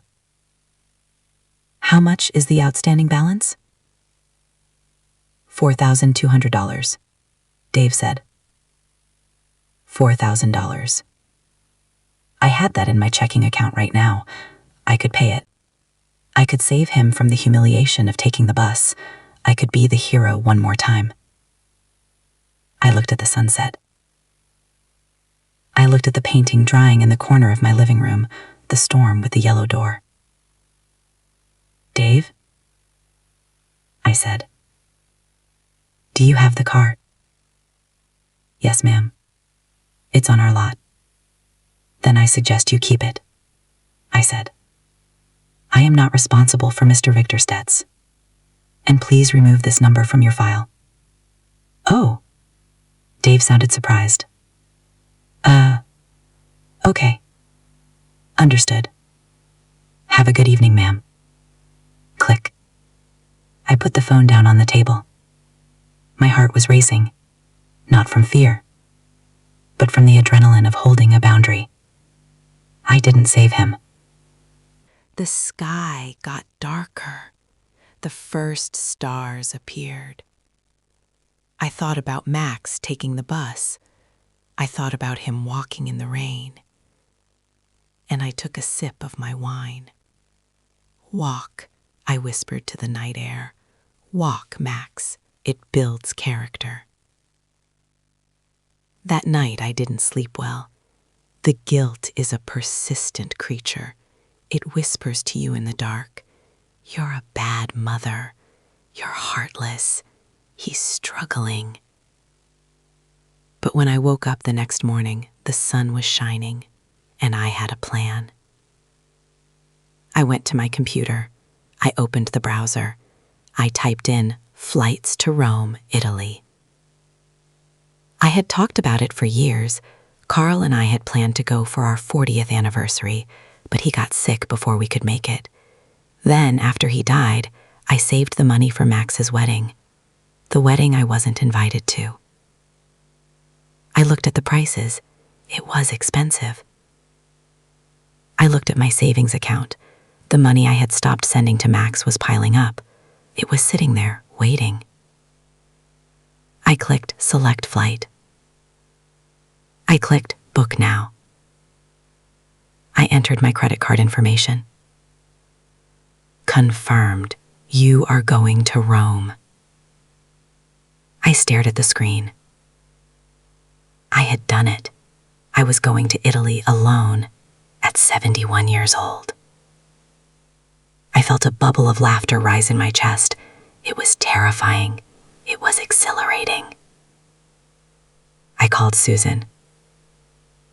Susan! I practically shouted into the phone. I did it! I booked the ticket! To Rome? Susan yelled back. Yes, that's my girl. Listen, don't buy any leather goods until you get to Florence. I have a guy there. And you have to eat the gelato near the Pantheon. I spent the next month preparing. I bought a guidebook. I bought comfortable walking shoes, stylish ones this time. I learned a few phrases in Italian. Dove il bagno? Where is the bathroom? Un caffè per favore? A coffee, please. And sono libera. I am free. 2 days before I left for Italy, Arthur called me. Renate, he said, I have news. Is it Max? I asked, bracing myself. It is, Arthur said, but it's not bad news necessarily. It's interesting. Tell me. He got a job, Arthur said. A real job, not a consulting gig. He's working at the rental car counter at the airport. Shift work, minimum wage plus commission. I closed my eyes. My son, who used to wear $500 shoes, was scrubbing rental cars and upselling insurance. And, Arthur continued, he moved into a studio apartment. He signed the lease himself. No cosigner. Does he know I'm going away? I mentioned it, Arthur said. I told him you'd be out of the country for 3 weeks. What did he say? He said, good for her. I smiled. It was a small, sad smile. Thank you, Arthur. Have a wonderful trip, Renate. Eat some pasta for me. I stood at the airport terminal. My suitcase was checked. My passport was in my hand. I walked toward the security checkpoint. As I passed the rental car counters, I slowed down. I saw the sign, budget car rental. And there he was, Max. He was wearing a blue polo shirt that was a little too tight around the middle. He looked tired. He had dark circles under his eyes. He was typing on a computer, explaining something to a frustrated customer who was waving his hands. Max didn't snap back. He didn't roll his eyes. He just nodded, typed, and pointed to a car on the lot. He looked humble. I stood behind a pillar, watching him. I wanted to run over there. I wanted to hug him. I wanted to tell him I was proud of him for finally standing on his own 2 feet. But I knew I couldn't. Not yet. If I stepped in now, I would interrupt the lesson. I would break the spell. He had to do this. He had to be Max the worker, not Max the prince. I watched him for a full minute. Then he looked up. He looked across the terminal, scanning the crowd. For a second, his eyes swept over the pillar where I was standing. I held my breath. But he didn't see me. He looked back down at his screen. Goodbye, Max, I whispered. I'll see you when I get back. I turned around and walked toward the gate. The announcer called out, Flight 209 to Rome, now boarding all zones. I handed the attendant my boarding pass. She scanned it. Beep. Have a wonderful flight, Mrs. Richter, she smiled. Oh, I smiled back, stepping onto the jet bridge. I intend to. I walked down the tunnel toward the plane, toward the pasta, the wine, the art, toward the rest of my life. I was Renate Rector. I was 71. And I was just getting started. The plane touched down at Fiumicino Airport with a bump that rattled my teeth. People started clapping. Apparently, Italians clap when they land safely. I liked that. It felt like a celebration of simply surviving the journey. I stepped off the plane and the heat hit me first. It wasn't the humid, sticky heat of home. It was a dry, ancient heat that smelled of pine needles and jet fuel. I was alone, dragging my suitcase through the chaotic arrivals hall, hearing a language I didn't understand swirling around me like music. I felt a spike of pure terror. "What are you doing, Renate?" the voice in my head whispered. "You're 71. You don't speak Italian. You're going to get lost. You're going to get robbed." I stopped in the middle of the crowd. I took a deep breath. I touched the pearl earrings for comfort. "No," I told the voice. "I am the woman who stood up to a crooked lawyer and a lying daughter-in-law. I can handle a taxi ride." I walked outside and found a taxi. The driver was a man named Marco who looked like he had been smoking since he was born. He didn't speak a word of English, but I showed him the address of my hotel on a piece of paper. "Ah, Trastevere," he shouted, grinning. "Bella zona." He threw my suitcase in the trunk and drove like a maniac. We zipped through traffic, honking at scooters, weaving between buses. I gripped the door handle, my heart pounding. But looking out the window, I saw it. The Colosseum. It rose up out of the city like a giant, broken crown. It was massive, scarred, and absolutely magnificent. It had stood there for 2,000 years. It had seen empires fall, fires burn, and wars rage, and it was still standing. Tears pricked my eyes, not tears of sadness, but tears of awe. I was finally here. My hotel was a small place in a neighborhood called Trastevere.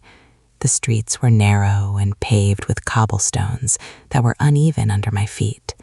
The buildings were painted in shades of ochre and burnt orange, with ivy cascading down the walls like green waterfalls. My room was on the 3rd floor. It had a tiny balcony. I opened the shutters.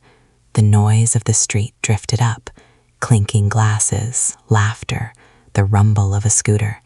I unpacked my suitcase. I hung up my dresses. I put my guidebook on the nightstand. And then I faced the first real challenge: dinner. Eating alone in a restaurant is the ultimate fear for a woman of my generation. It screams, "No one wants me." I put on my best silk blouse. I put on lipstick.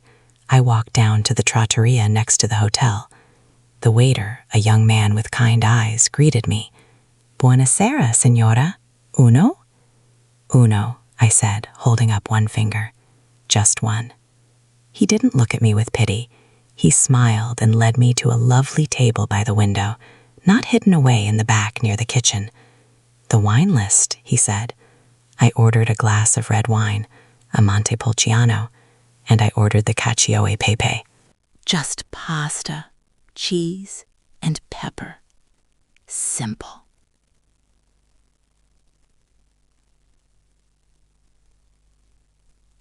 When the food came, I didn't rush. I didn't look at my phone, which I had turned off mostly. I just ate.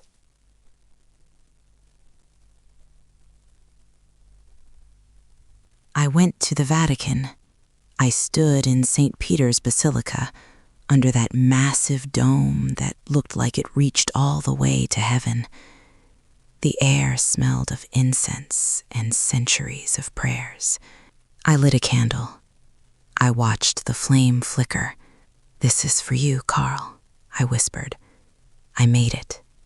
We made it." And then I lit another one. "And this is for Max," I said softly.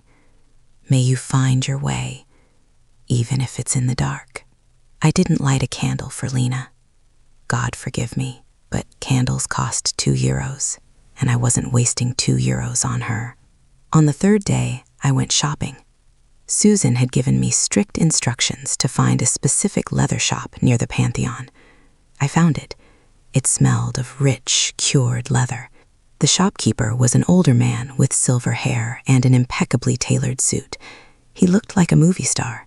"Buongiorno, signora," he said, bowing slightly. I looked at the bags. They were beautiful, soft as butter. I found a tote bag, a deep, rich cognac color. It was practical, but elegant. I looked at the price tag. It was expensive. Not sofa expensive, but expensive. The old Renate would have put it back. The old Renate would have thought, I don't need this. No one looks at me anyway. The shopkeeper approached me. "That bag suits you, signora.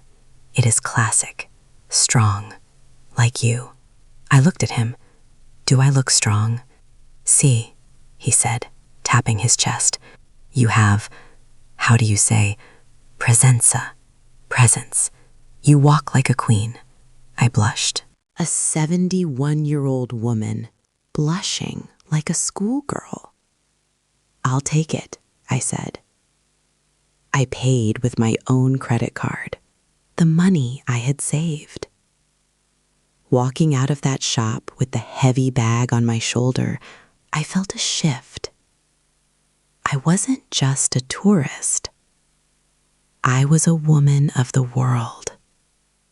I was a woman who bought herself Italian leather because she earned it.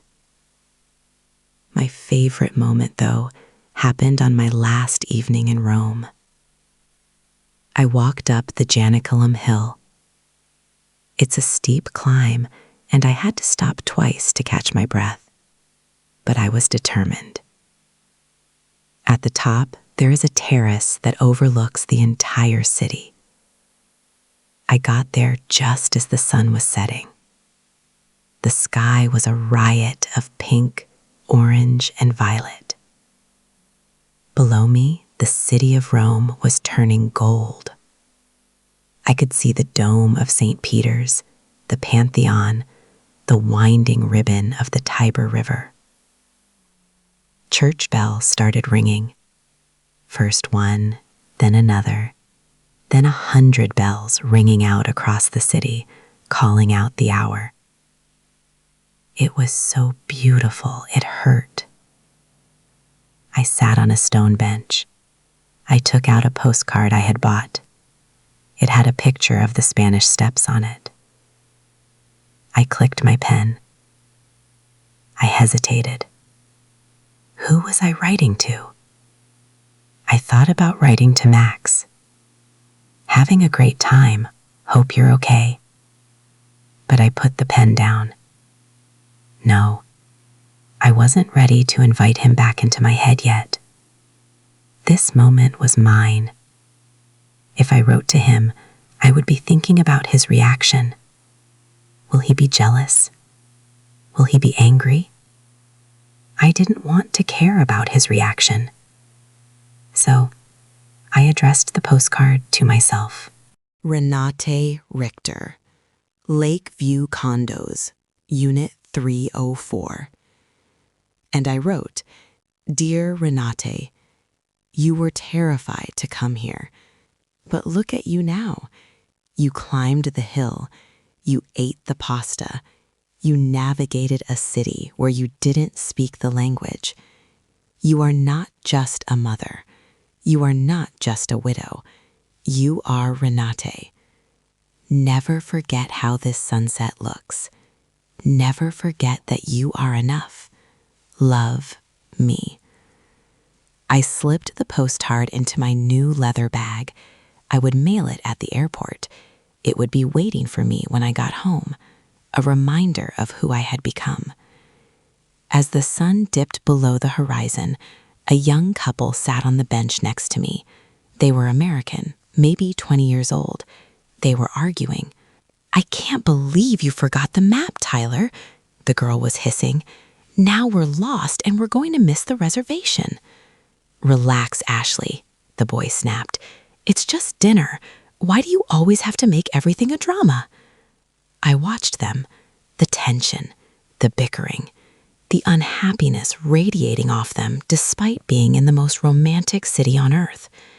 It reminded me of Max and Lena. It reminded me of how miserable they were in their beautiful apartment with their expensive things. I leaned over to them. "Excuse me," I said. They both looked at me, startled. "I'm sorry to interrupt," I said, pointing at the view. "But look at that." They looked out at the golden city. "You are in Rome," I said softly. "You are young. You are healthy. Don't ruin a sunset fighting over a map." The pasta will be there. The reservation doesn't matter. The girl, Ashley, looked at me. Her face softened. "My husband and I planned to come here for 40 years, I told them. He died before we could make it. I'm here alone." The boy, Tyler, looked at his feet, ashamed. Ashley reached out and took Tyler's hand. She squeezed it. "Thank you," she whispered to me. "Enjoy your dinner," I said. I stood up and walked away. I walked down the hill in the twilight, the city lights twinkling below me like diamonds. I felt lighter than air. I had given them the advice I wish someone had given Max. Cherish what you have, not what you think you're owed. Tomorrow, I would fly home, back to the condo, back to the art class, back to the reality of a son who was starting over from scratch. But I wasn't going back as the same woman. The Renate who landed in Rome was frightened and small. The Renate leaving Rome was full of wine, history, and a quiet, unshakable strength. I hailed a taxi at the bottom of the hill. "Where to, Senora?" the driver asked. "To the airport tomorrow," I said. "But tonight, take me to the Trevi Fountain. I have one last coin to throw." The jet lag was a beast, honey. Let me tell you, when you are 71, your body does not appreciate jumping across 6 time zones. I spent the first 2 days back in my condo sleeping at odd hours and eating Italian chocolates for breakfast. The condo was quiet, but it was a welcoming quiet. My new leather bag sat on the chair. My paintings were drying in the corner. On the 3rd day, the mail arrived. And there it was, the postcard. Renate Richter, Lakeview Condos. I picked it up. The picture of the Spanish Steps was bright and glossy. I read the words I had written to myself on that hilltop in Rome. You are not just a mother. You are not just a widow. You are Renate. Never forget that you are enough. I pinned that postcard to my refrigerator, right next to the shopping list. I wanted to see it every time I reached for the milk. I wanted to remember that feeling of the Roman wind on my face. Life settled back into a rhythm. Susan dragged me out for walks. I went to art class. I learned how to cook a decent carbonara. The secret is the pasta water. Did you know that? But there was one loose thread, one knot that hadn't been untied. Max. I knew he was working at the airport. Arthur had told me. I knew he was living in a studio apartment on the south side of town, a neighborhood that wasn't dangerous exactly, but it certainly wasn't the gated community he was used to. I thought about just leaving it alone. I thought about letting silence be the final answer, but I am his mother, and while I had cut off the money, I hadn't cut off the humanity. A week after I got back, on a rainy Tuesday, I made a decision. I went to my closet. I reached into the pocket of my suitcase. I pulled out a small box wrapped in brown paper. I got in my car. I drove past the old house on Elm Street. I saw a tricycle in the driveway. A new family lived there now. It didn't hurt to look at it anymore. It just looked like a house. I kept driving. heading south. The houses got smaller. The lawns got scrubbier. I pulled up to a brick apartment building. It was old. There was graffiti on the dumpster out front. A neon sign for a laundromat buzzed across the street. I checked the address Arthur had given me, apartment 1B. I walked up the cracked concrete path. I pressed the buzzer. No answer. I waited. Maybe he was at work? Then the intercom crackled. Yeah? His voice sounded different, rougher, tired. Max, I said, it's Mom. Silence. Long, heavy silence. Mom? Can I come in? Just for a minute? The buzzer buzzed. Psst. I pushed the door open. The hallway smelled of onions and floor cleaner. I walked to door 1B. Max opened it. Oh, honey. He looked older. He was wearing a t-shirt and sweatpants. He hadn't shaved in a few days. He looked thinner, like he had missed a few of those steak dinners. He stood in the doorway, looking at me like I was a ghost.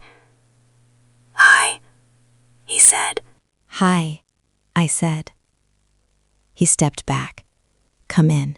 It's a mess. I wasn't expecting anyone. I walked in. It was a studio apartment. 1 room. A bed in the corner. A small kitchenette. A futon. But I looked around. The bed was made. There were no dirty dishes in the sink. There was a stack of books on the small table. Library books on business management. It was small. It was poor. But it was clean. And it was his. Did you have a good trip? He asked, standing awkwardly in the middle of the room. He didn't offer me a seat, probably because the only seat was the futon. I did, I said. Rome was beautiful. I walked everywhere. That's good, he said. That's really good. He looked at his feet. I saw the pictures you posted on Facebook. Susan tagged you. You look well, Max. I lied. He looked exhausted, but he looked real. I'm working, he said, a note of defensiveness in his voice. It's just rental cars, but the manager says if I stick it out for 6 months, I can move to corporate sales. That sounds promising, I said. It pays the rent, he shrugged. Barely, but it pays the rent. He looked at me then, really looked at me. I'm sorry, Mom, he whispered, about everything, about the wedding, about the court, about Lena. I know, I said softly. I was so stupid, he said, sitting down on the edge of the bed. I thought if I just gave her what she wanted, she'd stay. I thought the money made me special. I walked over to him. I didn't hug him. Not yet. I stood in front of him. Max, money makes you comfortable. It doesn't make you special. Character makes you special. Kindness makes you special. I reached into my purse and pulled out the small box. I brought you something. He looked surprised. He took the box. His hands were shaking a little. Is it? He didn't finish the sentence. He was wondering if it was a check, if it was a key, if it was a rescue. He unwrapped the paper. It was a leather journal. Small, bound in that deep, rich Italian leather I had smelled in the shop. He opened it. It was blank. What's this for? He asked. It's for your story, I said. Up until now, you've been letting other people write your life, Max. You let me write it with my checkbook. You let Lena write it with her demands. I touched the cover of the book. Now, the pages are blank. You have a job. You have your own roof over your head, humble as it is. You are finally the author of your own life." He ran his thumb over the leather. Tears welled up in his eyes. "I don't know if I can do it," he whispered. "It's hard, Mom. It's really hard." "I know it is," I said. "But look at you. You're doing it. You're surviving. And that makes me prouder than any fancy job title ever could." He looked up at me. "Really? Really?" I said. He stood up and hugged me then. He smelled like cheap soap and onions, not the expensive cologne he used to wear. But he hugged me tight. He held on like he was drowning. I hugged him back. I patted his back. "It's okay," I whispered. "You're going to be okay." I pulled away after a minute. I didn't want to linger. I didn't want him to think I was back to fix his dinner or do his laundry. "I have to go," I said. "I have art class at 4. "Art class?" He smiled, wiping his eyes. "You paint?" "I do," I said. "I'm terrible at it, but I love it." I walked to the door. "Mom?" he called out. "Yes? Can I come visit sometime? Maybe bring you a coffee? I get a discount at the airport Starbucks." I smiled. A discount coffee. It wasn't a grand gesture. It was a humble offering. "I would like that, Max," I said. "Call me first." "I will." I walked out of the apartment building. The rain had stopped. The sun was trying to peek through the gray clouds. I got in my car and drove away. I didn't leave him a check on the pillow. I didn't offer to pay his rent next month. I left him in that small room with his library books and his blank journal. I saved him by not saving him. I drove back toward the north side, toward the cherry blossom trees and my quiet, sunlit condo. I turned on the radio. They were playing an old song, something from the 70s. I tapped my fingers on the steering wheel. I am Renate Richter. I am a mother who learned the hardest lesson of all, that letting go is the deepest form of love. I am a woman who found her voice in a courtroom and her soul in Rome. And as I drove down the highway, watching the city skyline glitter in the distance, I realized something. I didn't need anyone to tell me I was special. I didn't need an invitation to the wedding. I didn't need their approval. I had my own approval. And that, my dear friends, is the only invitation that matters.